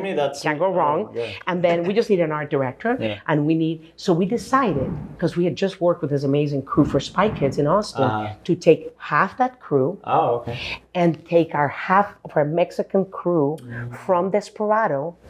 Wow, and merge those two in San Miguel de Allende. Yeah. Wow. Amazing. Yeah. It was so beautiful. Because, by the way, we were gifting both the Mexican crew and the American with the chance to do the first HD movie on the field. You're giving them something that nobody else is doing. Yeah. They might be doing it in commercials and things like that. And some of the Mexican guys have done some commercials in HD, but no movies. Only George Lucas had done one movie with those cameras, and it was mostly green screen. And he was he was so excited about this. They gave me. I have to thank them, Rick McCollum, his producer, and George Lucas. I got to thank them because Rick spent so much. George Lucas said, "Help them because this is really important to the movement." Well, can I mention? I think, and please correct me if I'm wrong, because you're going to know way more than I do about this. But after studying that history a little bit, with Lucas, basically came to every director he was friends with and said, "Digital is the way to go." Yeah. Film is the way of the past. Get on board with digital cinema and cameras and everything. And Rodriguez was one of the first. I love Robert says a quote in a documentary. He says, "Obi-Wan always knows what he's talking about. I'm going to follow Obi-Wan." It's brilliant, man. Yeah. Brilliant. Yeah. So George was so responsible. And by the way, and generous. Because, by the way, I'm doing a budget that I don't know. Exactly. Sure. So was that the biggest budget to date of? No. Or when you say you had? No. Actually, no. That budget was because one of the wild things that I, think about it.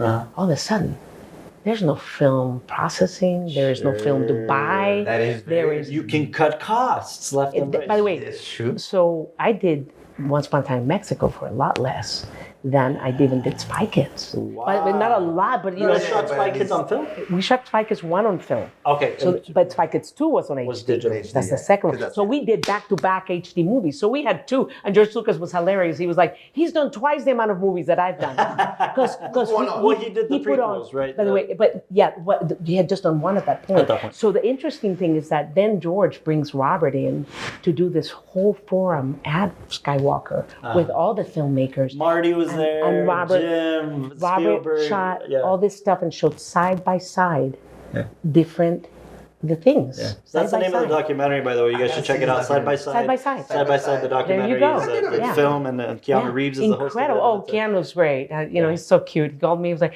I'm doing this documentary. And I was like, you need to talk to Robert. Yes. You really need to talk to Robert. Okay, I'll talk to Robert so he can talk. You can talk to Robert because you need to interview him. I can tell you some stuff, but Robert, you need to talk to him. Rick's in it. Yeah, it's amazing. It's amazing. And by the way, and before we transition into the next thing, because I want that to be the transitioning point, the side of digital things. Working with Johnny.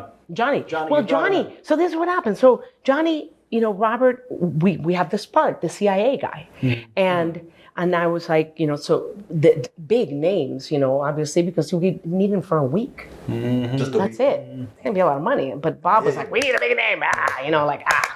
So we're like, okay. Yeah. Salma at this point is doing Frida. She's filming Frida at the same time, by the way. Salma, yeah. She is Julie filming Taymor. Frida with Julie Taymor in Mexico City. So she comes at the very tail end. She's done with Frida, and then she comes to us, And so Johnny comes. Was it? I'm sorry to interrupt. yeah. At that point, was it Selma would say yes to anything Robert asked? Oh, that yeah, type yeah, where it was of like, course, Robert, anything you need, I'll be there, type of thing. Absolutely. Yeah, And we okay. both always had that relationship. She's so amazing. She's so bet, brilliant. I bet. Love her. She's such a beautiful Selma woman. will get so you on the brilliant. show, I love so I you. hope we man. can get as well. So anyway, so the interesting thing is that Johnny Depp wasn't doing anything. He was literally sitting it the around. sex? And by the way, Robert only gave me, besides Antonio and Salma, obviously that are already in the movie, he said, I need you to get Ruben Blades. Ruben Blades plays the FBI guy. He plays, he plays the FBI guy to the CIA guy. Yeah. Okay, and I'm fascinated by this, right? Because how Robert really fast tracked the script was he brought it. He has a secret weapon named his Uncle Greg, his father's brother, who was a major FBI agent who caught 2 top 10 criminals. He was undercover. And you look at Uncle Greg, he looks so sweet. He knows other guys.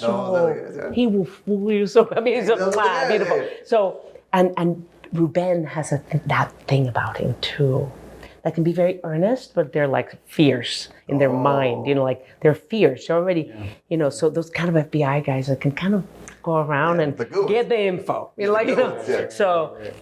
Robert got some of those stories. The Mickey Rourke story with that dog. That is a story, a real story. That is a true story. So there were some true stories mingled in there. And the whole thing about FBI, CIA, DEA in those worlds, also a lot from Uncle Greg. That's how Robert was able to he brought Uncle Greg, so Uncle Greg, I need you, And then Uncle Greg became our head of security because, we want to make sure our actors were safe, And that's what he does, down in Mexico for big firms and things like that. He didn't, I love Uncle Greg. So anyway, Uncle Greg. So anyway, so Johnny, we approached him, and he was in France, so it's really hard to the time, and we were shooting like crazy, and it was so fast, and he wasn't understanding. No, he was. This is way before, right? No, he had done Pirates already. I'm pretty sure he had done Pirates. Yeah. I don't know.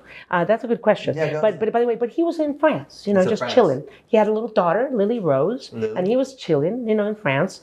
And but trying to get him to read and all that stuff, trying to. And by the way, I need an answer now. There's no messing around. Especially it's a 10-day. There's no messing around. Right. By the way, I didn't have him. We were shooting, so I was like, I have 3 days. So I called his agent and said, look, I need to get Robert, and if he's going to do it, let me know. If he's not, we need to move on, So that put the fire in his agents, she called them, got him on the phone, and he came down, and he's so funny because he showed up with his wardrobe, all those T-shirts he brought with him. Really? Every one of them.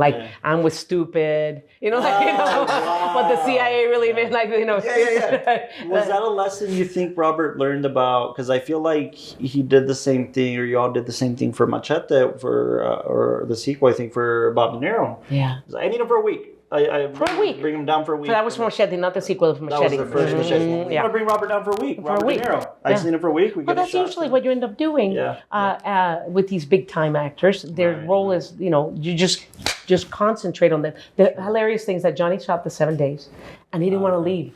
He was having so much fun. He was having so much fun. He didn't want to leave. So that's why he plays the priest. That's right. He has a wig. He's like, can I do something else? He said, before I leave, That's awesome. Is there anything else I can do? That's amazing. So that's really amazing. That's a big tell for you all as well, and the crew, and he just felt great. Our cast usually has such a good time. They really do. The little kids, everyone. But. Well, getting into the next film, the next one I want to touch on because it's really interesting that you talk about the transition. Yeah, we're working. We're good. I think I made noise. No, we got the big one. Yeah, there you go. We transitioned into digital because I remember Robert saying, now that I shot on digital, I picked up my Sin City book.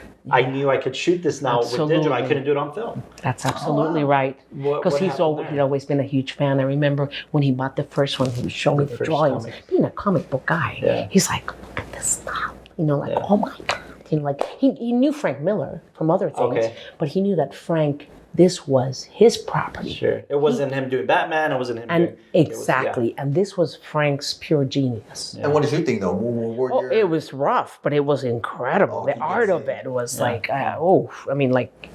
and I thought, wow, how do you get that done? Mm-hmm. But Robert was already like, got that little thing going. So we shot Sin City in 2004. So it happened right after. And you didn't have to go on location anywhere. This was all in the green screen, the whole thing. There at Troublemaker? At Troublemaker. Oh, wow. The whole thing. And we just shot it. We just brought Mickey, we brought Mickey, got him done, out. Bye-bye. Brought Bruce Willis, Jessica Alba, done, bye-bye. We brought what's his name? Who's that guy?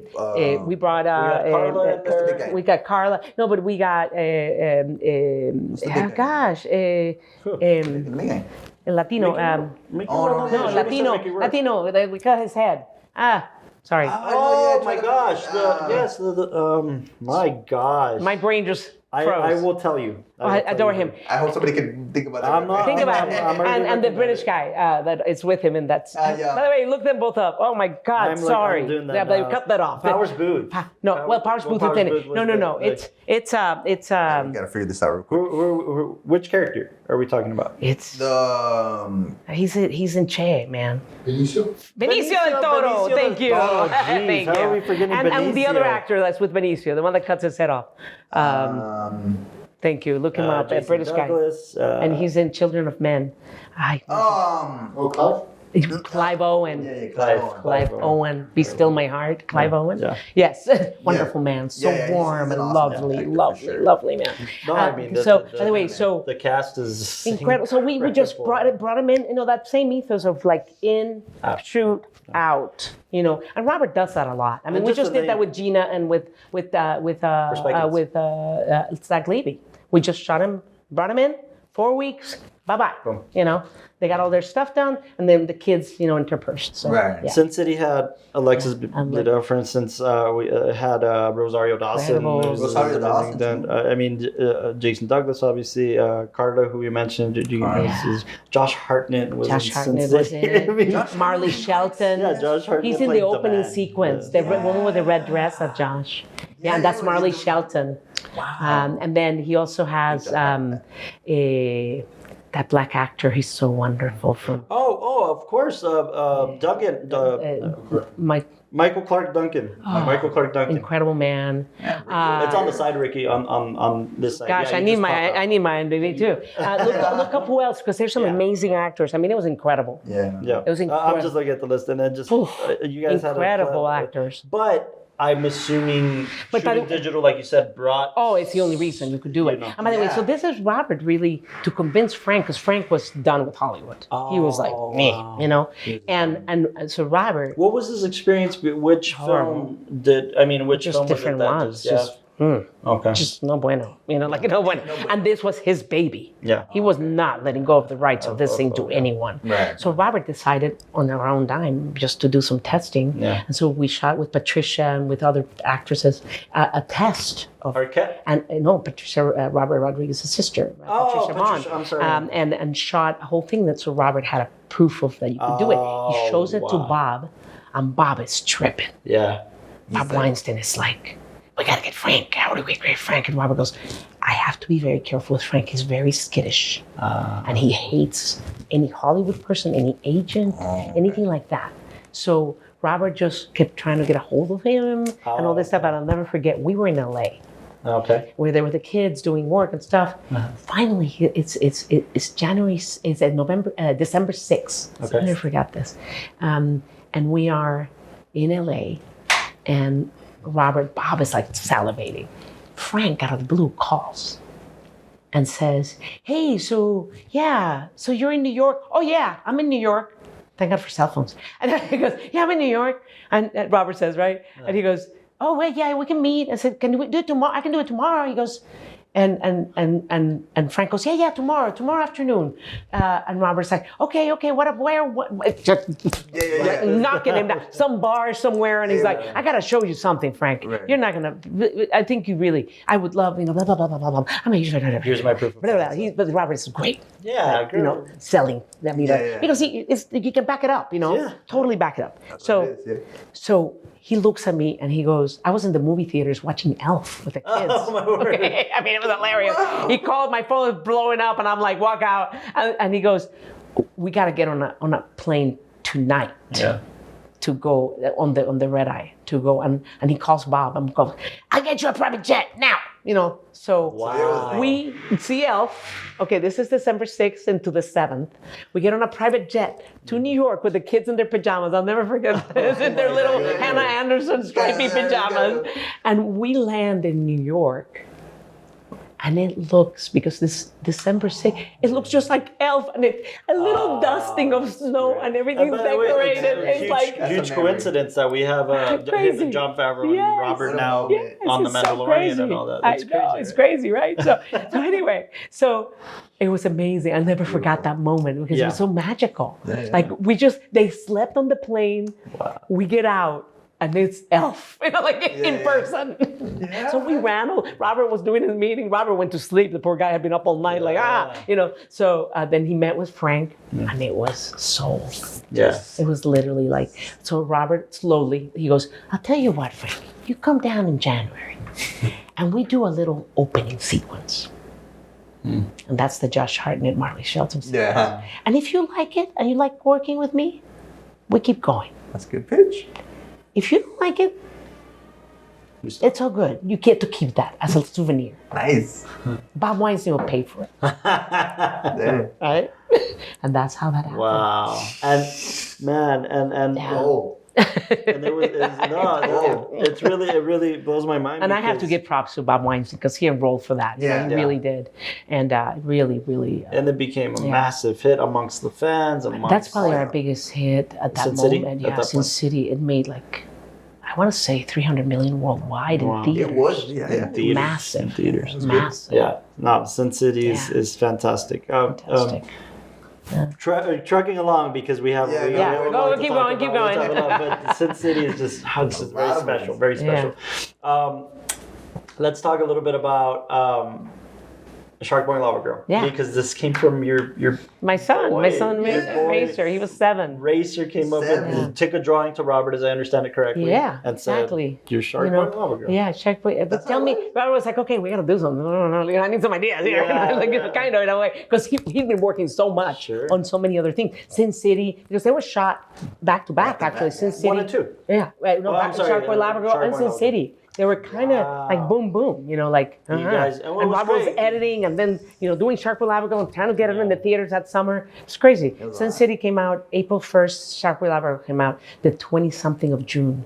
Both at Troublemaker, by the way? Both made a Troublemaker. Both of them. All shot in Austin. Yeah. But you had the Wolf before the Wolf was the Wolf, right? You had Taylor Lautner as Shark. Yes, we did. Great kid. Oh my gosh, so great. Both great actors, but you had George Lopez. Yeah, we did. We had George. The first. It was almost like, okay. And I have to give also props to because Robert didn't know about George until we went out with Sandra Bullock, and she was the producer on his show. And she told us about George. Wow. That's how we really found out about George back a few years back. Before. She's really a big champion.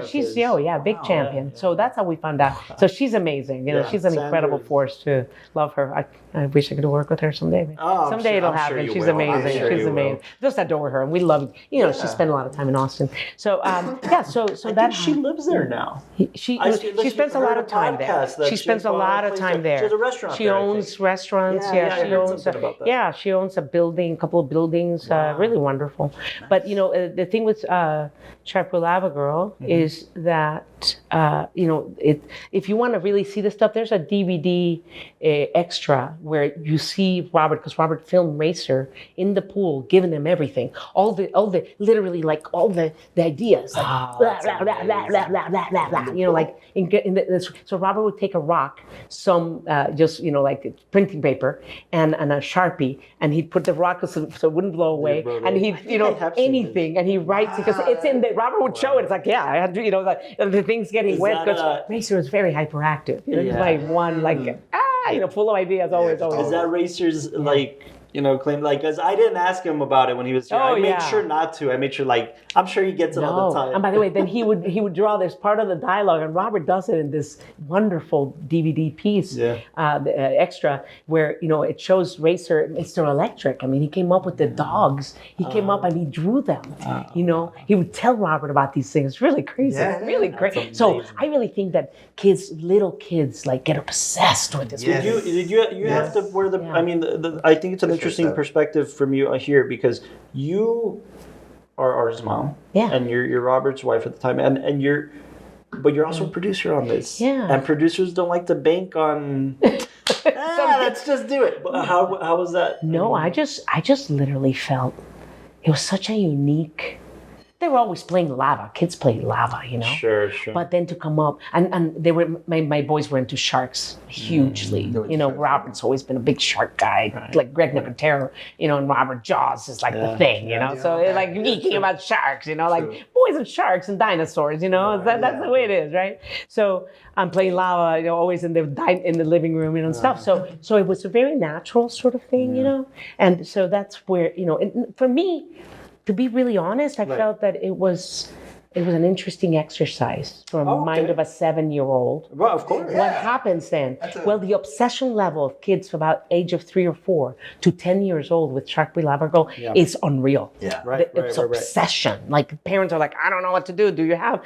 Was there ever any Sharkboy Lava Girl costumes? Right. Things like that. Because I'm like, So, that's amazing. Yeah, it's one of those stories that always gets me, because it's like, whoa. And now Racer wrote. Because Robert was the one that obviously had to sit and write the script. Racer was 7, Now, with Spy Kids Armageddon, it was Racer sitting, I feel like that, doing that, kicked off, and Robert ideas, because Robert's working on many other things. So he was doing Mandalorian. He was doing Robert would this and this, always having like a writer's room, but Robert directing it and coming up with ideas and then giving them notes. But Racer is banked it out. And I feel like that obviously, and with his siblings, he listed them. Right. They would sit every morning. They still do.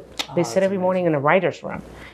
I feel like that must have a fire must have burned under Racer after Red 11. He got to sit there and I see every piece of the puzzle here. I remember the note cards. Yeah, the note cards. Note cards, right? Cards here. Note cards. And I really think you guys got. I mean, to have the richness of having them come for the El Paso Film Festival. They went to Cannes with that. Yeah. They were at South by. They didn't do it that many times. Right. They went to Colombia. I think it's also one of those things that, just like you said. I mean, it, but then seeing it, you go. Oh yes, of course. It's intuitive, It's intuitive, but what I think is very special is that you say the story is almost more rewarding than the actual film itself, absolutely. right? Like, obviously, it's great because if for people who are fans of Robert, obviously this is how he funded Mariachi. He was in the exactly. He was in a and that was always a great story. Yeah, that was always a great story. It was incredible. I mean, I had to call a payphone and say, "Can I talk to Red 11?" Did you really? I did. Really? Yeah, I did. That's real. Oh, wow. That's a real thing. That's awesome. And there were other people, Aquaman, whatever, Aqua 9, Aqua 10, and they became like little gangs. It's really funny. I mean, it's in the book too. It's hilarious. That'd be a great sitcom. I think it would. Hey. Well, I want to talk to you about just a couple more things before we wrap up. You've been so kind with your time. So anytime. I'm here in El Paso. I'm ready to be here for y'all because I really love this town. It's a great town, guys. I want to talk to you about a Grindhouse. Yes. Because we're back to adult. Yeah, big adult. Yeah. Adult things. Not and quite back to back again. Back to it was, But what I think it's important is because it's almost back to exercising the indie muscle for the directors, at least. I don't know on the producing front, but I'd love to know about that because now it's like, all right, bring Quentin back down to Austin. We're gonna shoot this in Austin. Yeah.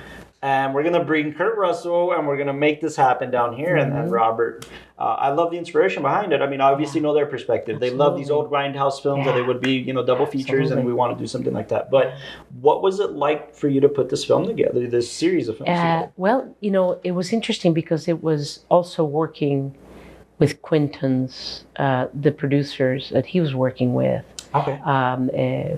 Pilar Savone and Shannon McIntosh had always been like the executive for us with the Weinstein Company. It was the Weinstein Company at that point. Right. And by the way, Bill Scott and I literally knew how to do this. I mean, you just it's basics. It's your. We know how Robert shoots. We know, but now it's how does Quentin shoot? So that was a whole different other thing. So it's really neat. Yeah. But I had done Dusk Till Dawn, so I could kind of. And they were friends, so I'm sure you had and by the way, exactly, and we, we're all friends, and and Quentin had come down, and he was going to be an actor in the other movie, so he was around, so we could ask him a lot of questions. I remember you told me a story yesterday about we were talking about local restaurants, and you were telling me about how Quentin fought for the chili, the Texas Chili Parlor, that he fought for this thing to stay open in Austin for an extra decade when the pretty much, man. Right? After we did Grindhouse, so he loved Austin. Not only, and a lot of people don't know this. Alamo Drafthouse basically held a Tarantino Film Festival that he curated, that he programmed in Austin, because he just loved that community and he wanted. And he came every year. Yeah, it was amazing. It was really something, and it was great. They would up all night. I mean, he found people that loved film as much as he did and would stay up all night and watch obsessively in Tim League and Carrie League and in Harry Knowles and people like that. I mean, really found some, like a family, that he didn't know he had. And Guillermo del Toro was living part of the time there. So he was coming in and doing it too. And they were all sitting there geeking out all the time. It was awesome. These are the stories that we talk about. We're not talking about, what are we doing when we get rich one day? We're talking about, imagine when we could sit and talk to Quentin and Robert and be their peers and say, hey, man, you remember this film? That's what we yearned for. Absolutely. Yeah, absolutely, which is amazing. Speaking of that, by the way, I love a story that I heard recently with the release of Quentin's film with Once Upon a Time in Hollywood, that they went to Austin. I heard recently, him and Robert, and just popped into a couple theaters just to say hi and just to say, just that. I would do that too. And by the way, there's another interesting thing I'll say about Steven Soderbergh, Robert, Richard Linklater, Quentin Tarantino. For a while, they were they when they had time, they would go show up in each other's research screenings. Really? To give their real away from whatever that thing is. Exactly. Yeah. And they would support each other that way, and I always loved that. Love that. So the experience of that Grindhouse. That's good. Yeah, Grindhouse was a very much a love affair. Something that they were said. They may have known, or you correct me if I'm wrong. By the way, I was not in agreement. Okay. I was the voice that kept saying, "Guys, you two can sit through." This sounds like my wife. 3.5 hours of bloody craziness. Most people can't. Yeah. And they were fighting me, and they were fighting, and I was like, I don't think. Oh my God! I mean, we got into it a little bit. No, but this is the perspective we have to hear on the producing front. Yes, absolutely. By the way, I thought they were both really great movies. Really interesting pieces, awesome pieces. Oh my God, Death Proof is brilliant and something you never thought of. I mean, that a stunt guy. My God. And Kurt Russell signs on, and I'm like, oh my God, and Sidney Poitier, and it was incredible. I mean, but Planet Terror is equally as no.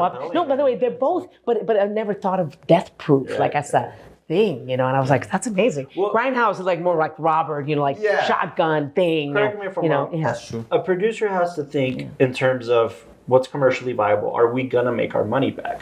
It felt like this was, they say the philosophy in Hollywood, one for you, one for me. This was one for them.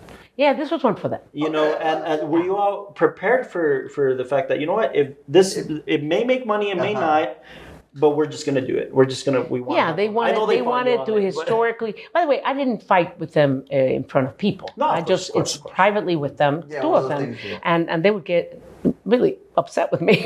But I was like, I don't know, I don't think so. By the way, they're both great movies. They're both really good scripts. maybe you can have a screening where they're together and some places not. Absolutely. Oh, Quentin does it, I think, once a month at the New Beverly. I think he screens the Grindhouse. Back to back. Of course he does, because he has to prove. There are people out there that will come and do it. will. And by the way, I love the concept of the trailers. That was also great. That was good. And then you had Eli Roth. Oh my God, Edgar Wright, Eli Roth doing Peter the Jackson. Thanksgiving Was it one. Peter Jackson that, who was By the it? way, and you know those people didn't know that he was doing that, right? Oh. And the little kids, that was Zombie. real. No, that was the one Thanksgiving in the middle. He was in The this. Eli Roth? Yeah. yeah. By the way, those little kids in that parade, they were crying for reals, man. Oh my gosh. I'm like, Eli. I mean, my real. God, That's you know. great. That's great. Sorry. And then, by the way, Machete. Really, Machete. This yeah. is the Machete trailer. This is the proof of concept for Exactly, Machete. absolutely. Robert made that, and he was like, "Hey, this is a good idea. Let's do it." So yeah, exactly. That's amazing. Very fun, kind of. But you shot it in your city. This is Yeah, we shot all how of them. fun was that? How great? How by the way, challenging? I mean, Really, and for example, I mean, there's some restaurants that are so busy, but are really important to be. somebody like Quentin, for example, right. called Güeros. Güeros is Taco. very Yeah. For him, but You can't Taco shut bar. down Güeros. Yeah. It's full every day. you can shoot at Night, but we're going such long hours, and it would just be a disaster. So we And then recreated Favreau that takes version that of Güeros in. on stage. Oh. That's how we- Wow. Oh, yeah. Yeah, exactly. So that he could have it, have his love there, You could. and then we could do outside things, That's it. So yeah, so it's very cool that And now way. Favreau takes it and says, "I'm going to do chef, and I'm going to shoot at Güeros just." Because his was a little faster, and it was outside. Yeah. Yeah, that one's a little. Area outside, but shut down. There's a lot of scenes. I mean, big scenes. Güeros, and all. I mean, he just really put Austin. We always do. I mean, I think that if you watch our Spy Kids series, the movies, it's the growth of Austin in real time. The growth of downtown Austin. We shot pretty much every movie, some piece of it in downtown. Yep. So. Yeah. I mean, that's amazing. But just to hear about the making of Grindhouse, And I we're love, big fans by the of way, Robert keeps finding new places to shoot that he never shot In before. Austin? Yeah, and it's You'll never. and then things change in cities. Yeah, that's true. Things change, That's true. so it. We just shot kind of in the same area we shot up before for Spy Kids 4, the little cars, little smart cars. Yeah. We shot kind of in the same area, but things have changed. Right. So But very still the interesting. same. It is still you're in those streets, but but they look a little different, and the skyline looks different. Yeah. It's very That's neat. amazing. Yeah, it is cool. Commend you for being here and wanting to do it here. Yes. And by the way, we shot all over Texas. Right. We have shot everywhere. I mean, like truly, we haven't come to El Paso, but we shot Arlington. We've done all the towns all Please around San do. Antonio. Please come to El Paso. All of that stuff we have, Yeah. and so it's also about including. We did Lajitas. We're very close. Lajitas, We're in that Lajitas. We shot Lajitas for Spy Kids too. Yeah. Yeah. No, please come to El Paso to make a film. You have the people here and the support. Yeah, which absolutely. is awesome. The passion. I want to talk to you a little bit about Predators. Yes. Oh, I love that movie. I love that movie. It was Right. just such By the way, there's movies you like them for different reasons. That one for me was also the experience of making that was really great. the experience. What do you mean? Just The actors, the camaraderie among them, the crew and the actors bonded really deeply. Did you guys So anyway, go to- ask me. No. I want to talk about This is what I want to talk about because it's 9 actors. Was it in like forest or was it just? Okay, a I'll set? tell you what happened. We shot 3 weeks, not 3 weeks solid in Hawaii, but we were there for 3 okay, wow. weeks. Oh, okay. So we shot when you sit waterfalls, things like that, and you see some of the real jungle was all Hawaii, where you see banyan trees and things like that. The rest of it, while we were in Hawaii, we're getting footage and we're making our own version for the hunting camp. It's all a set that That's we built a set? behind Trollmaker right there on our back lot. and then we created forests just like Hawaii. I can't tell you when we transition from one to the other. The scene with the field that has grown with is it the Yakuza guy? Oh, yeah. It might be with the Yakuza guy, but he takes his shirt and it's like a field of like almost Oh, like yeah. When okay, he's about to, we grew that ourselves, and it was in Austin. Well, it's like the It Jurassic was an Park awesome- thing, right? Exactly. They shot some stuff in the We were Universal growing lot, it. but they shot. We were growing it as we went. Some of it is shot. We shot a lot in this place called the Pedernales Falls Park. That has they shot part of the spaceship in Alita That is in that park too. Oh, It's very wow. otherworldly. It can be. We shot part of that because it looks from another planet. Looks like it. Totally. Yeah. So we did that. Wow. But it was all shot except for those 3 weeks they were there in Hawaii. Not shooting solid 3 weeks, but we took all the actors over there and part of the crew. I stayed behind. Because my line producer, Bill Scott, went. Right. And then I stayed behind while they were doing all the greens. And we have an incredible shot of how all that was built. It's like one of those like time lapse things. It's incredible. So it's very cool. You know? Yeah. I guess what I'm... Adrian Brody was, not who we were going to pick. He lobbied for that part. Wow. Lobbied. Not because we didn't want him. He's just a very thin guy. But he had gotten himself muscled up and kept sending us pictures. And I was like, okay, okay, let's do this, Robert loved him, but it was like, isn't he too thin? He's supposed to be like a badass, Yeah. And he just, look at me, I'm a badass right now. Because everybody thinks Adrian Brody and they think the pianist. The pianist, yeah. No, but he is a very thin framed, thin man. He's a very thin man. No, but you can see he got a little... He bulked. He was working out with a trainer because he wanted this part really bad. And then Alice Braga was the one that Robert was like, she's it. There's no one else. Done. Yeah. You better get her over here. She didn't have a visa yet. She needed an O1. Yeah. And I'm grateful for my friend Jeff Fahey who helped me get her one very quickly. I just wonderful want to ask actor. You, before we wrap up there with that one. As a producer, you're coming into a franchise that's already kind of preset. Mm-hmm. What was that experience like for you? Was there any pressure towards that? Was there? Did you treat it like a singular film? I'll tell you what the fans so felt. Robert wrote this script. Fox asked him to write it.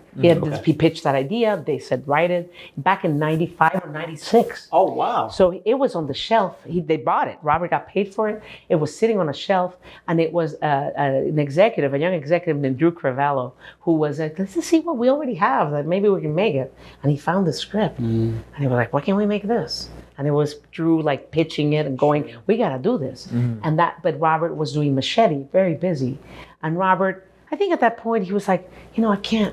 He was not in the back-to-back mode at that moment. He was writing other things. He had other ideas, and so he said, I'm going to get another director, and that's Nimród Antal, who came and was the director on that one. Yeah. And and then it was working as a producer. Robert really fully as a producer. Oh, okay. And he was doing Machete, and I was doing, the producing, with Nimród and making sure that everything. But Robert was producing, and that was a really great experience for him too. Sure. And it was a concept of these actors, and that's it. There's no one else except the predators, and we kept killing off the actors. So it was a really interesting concept.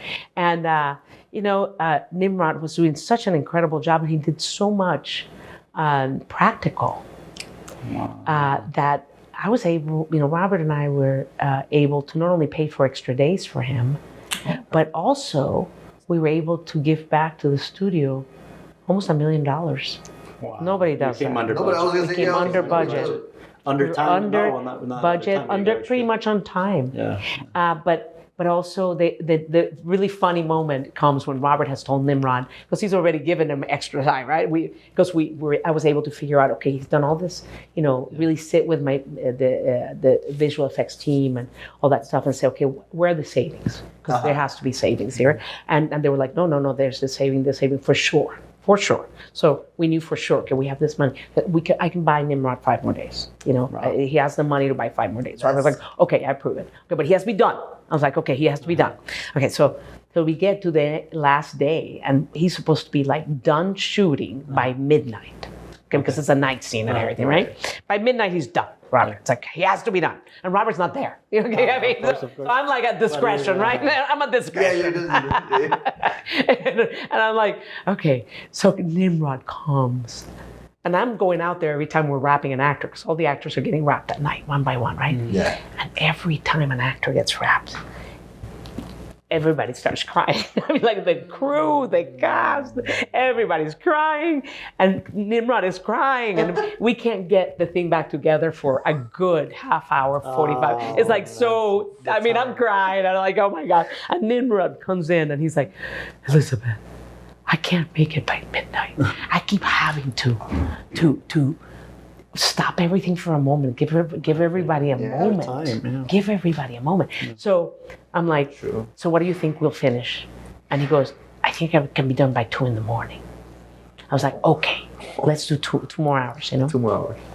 And it's going to be overtime. Obviously, it's going to be over, but we're finished. We'll be finished. Yeah. And so, but it was so beautiful that people felt that close. Yeah. And so loved this movie. I mean, this movie is so amazing, in my opinion, because really there was so much love from everyone. Yeah. That it's really That's amazing. amazing. It is That's amazing. beautiful. And by the way, so you asked me a very interesting question. So by the time we did this movie, everyone in the world of that are fans of those movies had been very, very disappointed with Anything after Alien versus Predator, and all that stuff had just kind of like diluted it, and this brought it back in a very interesting way. And I heard the last one's really good too. The indigenous. Very thing, right? cool. Yeah. So I think this brought it back. Yeah, and somehow.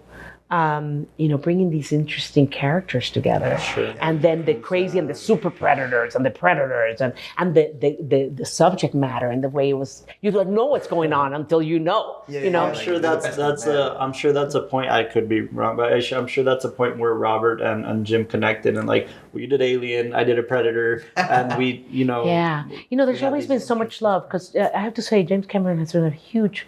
I know for sure, for Guillermo del Toro and for Robert, huge mentor. Yeah. A lot of respect from the beginning of their careers and a lot of time. I see a lot of the behind the scenes of Alita, and you can tell that. But this had been going on way before. I'm talking Desperado days. Wow.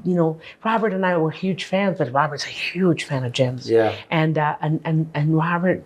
And he bonded, So he was on the set of the first Avatar. He was on the set. Robert's been on the set of a few of his movies, and so has Guillermo, because there was he chose these guys to be their mentor. Yeah. Which is a beautiful thing. It is. I love that man for that. Yeah, I really do. He didn't, he's the biggest. He knows talent. And let's be real, who has made this many movies has never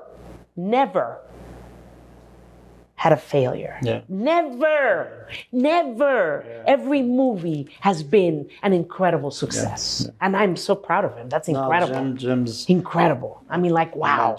And made all the money back, no matter what it cost. We'd love to meet him one day. We'd love to meet him and talk to him. So it's and very pick cool his brain. thing. So, So I love that they did Alita. John Landau, just loved being in Austin. Yeah. Loved being with our crew there. And they brought some other people, like the Weta guy. So that was really, Racer loved working in that one because he was Robert's assistant. Oh, okay. He came, my oldest son said to Racer, he goes, even if you're just wipe clean floors, you need to be there. Yeah. You need to be there. You need to be there with your dad. He knew this was going to be special. My son Aaron knew it was going to be really, because Racer had gone down to Chile and had made a movie with my son Aaron, and Aaron kept moving in different departments because he knows that Racer is going to be like in the film business. Yeah. He's always primed for that. Mm-hmm. So he did a movie down in Chile called Madre and put Racer in different positions so that he would understand what each department did. Yeah. And so then he said, you're going back and you're going to go talk to your dad. So that was really cool. That's special. Very special. Yeah. Alita is something we watch and rewatch all the time. It's very special. I love it's that very movie. special. And I love that.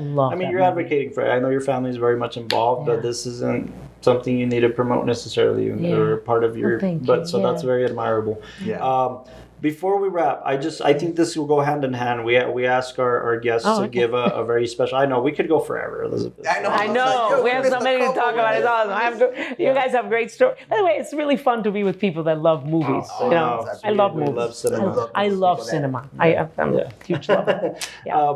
But we you have a huge body of work that I mentioned your big ones, but you have a huge body of work of independent cinema, and you champion independent filmmakers. And You've produced, I remember you told me that yesterday about the two films you produced out of Venezuela for these female filmmakers, that you were just kind of championing them and helping a couple of them out, right? the female filmmakers were here in Texas. They were here in Texas, but they were from Venezuela. No, one is from Iran. The other one's an American girl. It's Jonathan Jakubowicz from Venezuela. I'm also working with another Venezuelan filmmaker. Okay. His name is Gisbert Bermudez on other movies. Oh, okay. But by the way, again, finding that talent, like you see these people and you're like, okay, I will give you my time. Yeah. And that's why I've been working with Lance Larson and Jess Shelton and Bobby Bastarash, these guys that went to UT, and because I see their talent. But again, they're just like, in a way, like you guys, wanting to make movies, but you have to have one for the real, one for the meal. Lance always says. Right. That's good. That's great. One for the real, one for the meal. That's great.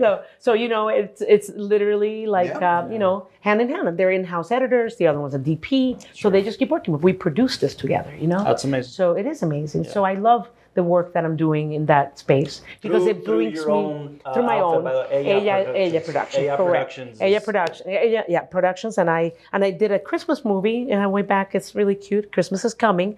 It's called The Angels Sing, and it has Willie Nelson, Harry Connick Jr., La Lovett. Who else is in it? Chris Christopherson. Oh my God, the really great cast, and it's a very sweet movie. It's probably going to be on Hallmark this year, but it came out in 2012. Okay. So it's a really sweet movie that I love. 2013, maybe 2013. Came out. It was at South by. Yeah. Very fun. And then, but also I've done. I did Sequester Express with Jonathan Jakubowicz. That became the highest-grossing film at that time in Venezuela. Wow. It beat The Passion of the Christ. Oh wow. That's huge. And at that moment, like wow, massive. Especially a Catholic country where you beat. But also my filmmaker got indicted, and I needed to get him out, and in the dark of night in another airport where he shaved his beard because the movie was more popular than Hugo Chavez. So he had to leave in the dark of night. Wow. And my family took him to he went to Valencia. My family got him on a plane. Just got him out. And then working with these other filmmakers. Yeah. So I love independent filmmaking. I love being able to watch people develop. Hear it in your voice, you still have that energy. Just love it. Passion for them. Anyway. Awesome. Like I said, we could talk for an hour, but we have to get you back to a reception. Yes. So that's true. Before we, the last thing I could ask to this camera.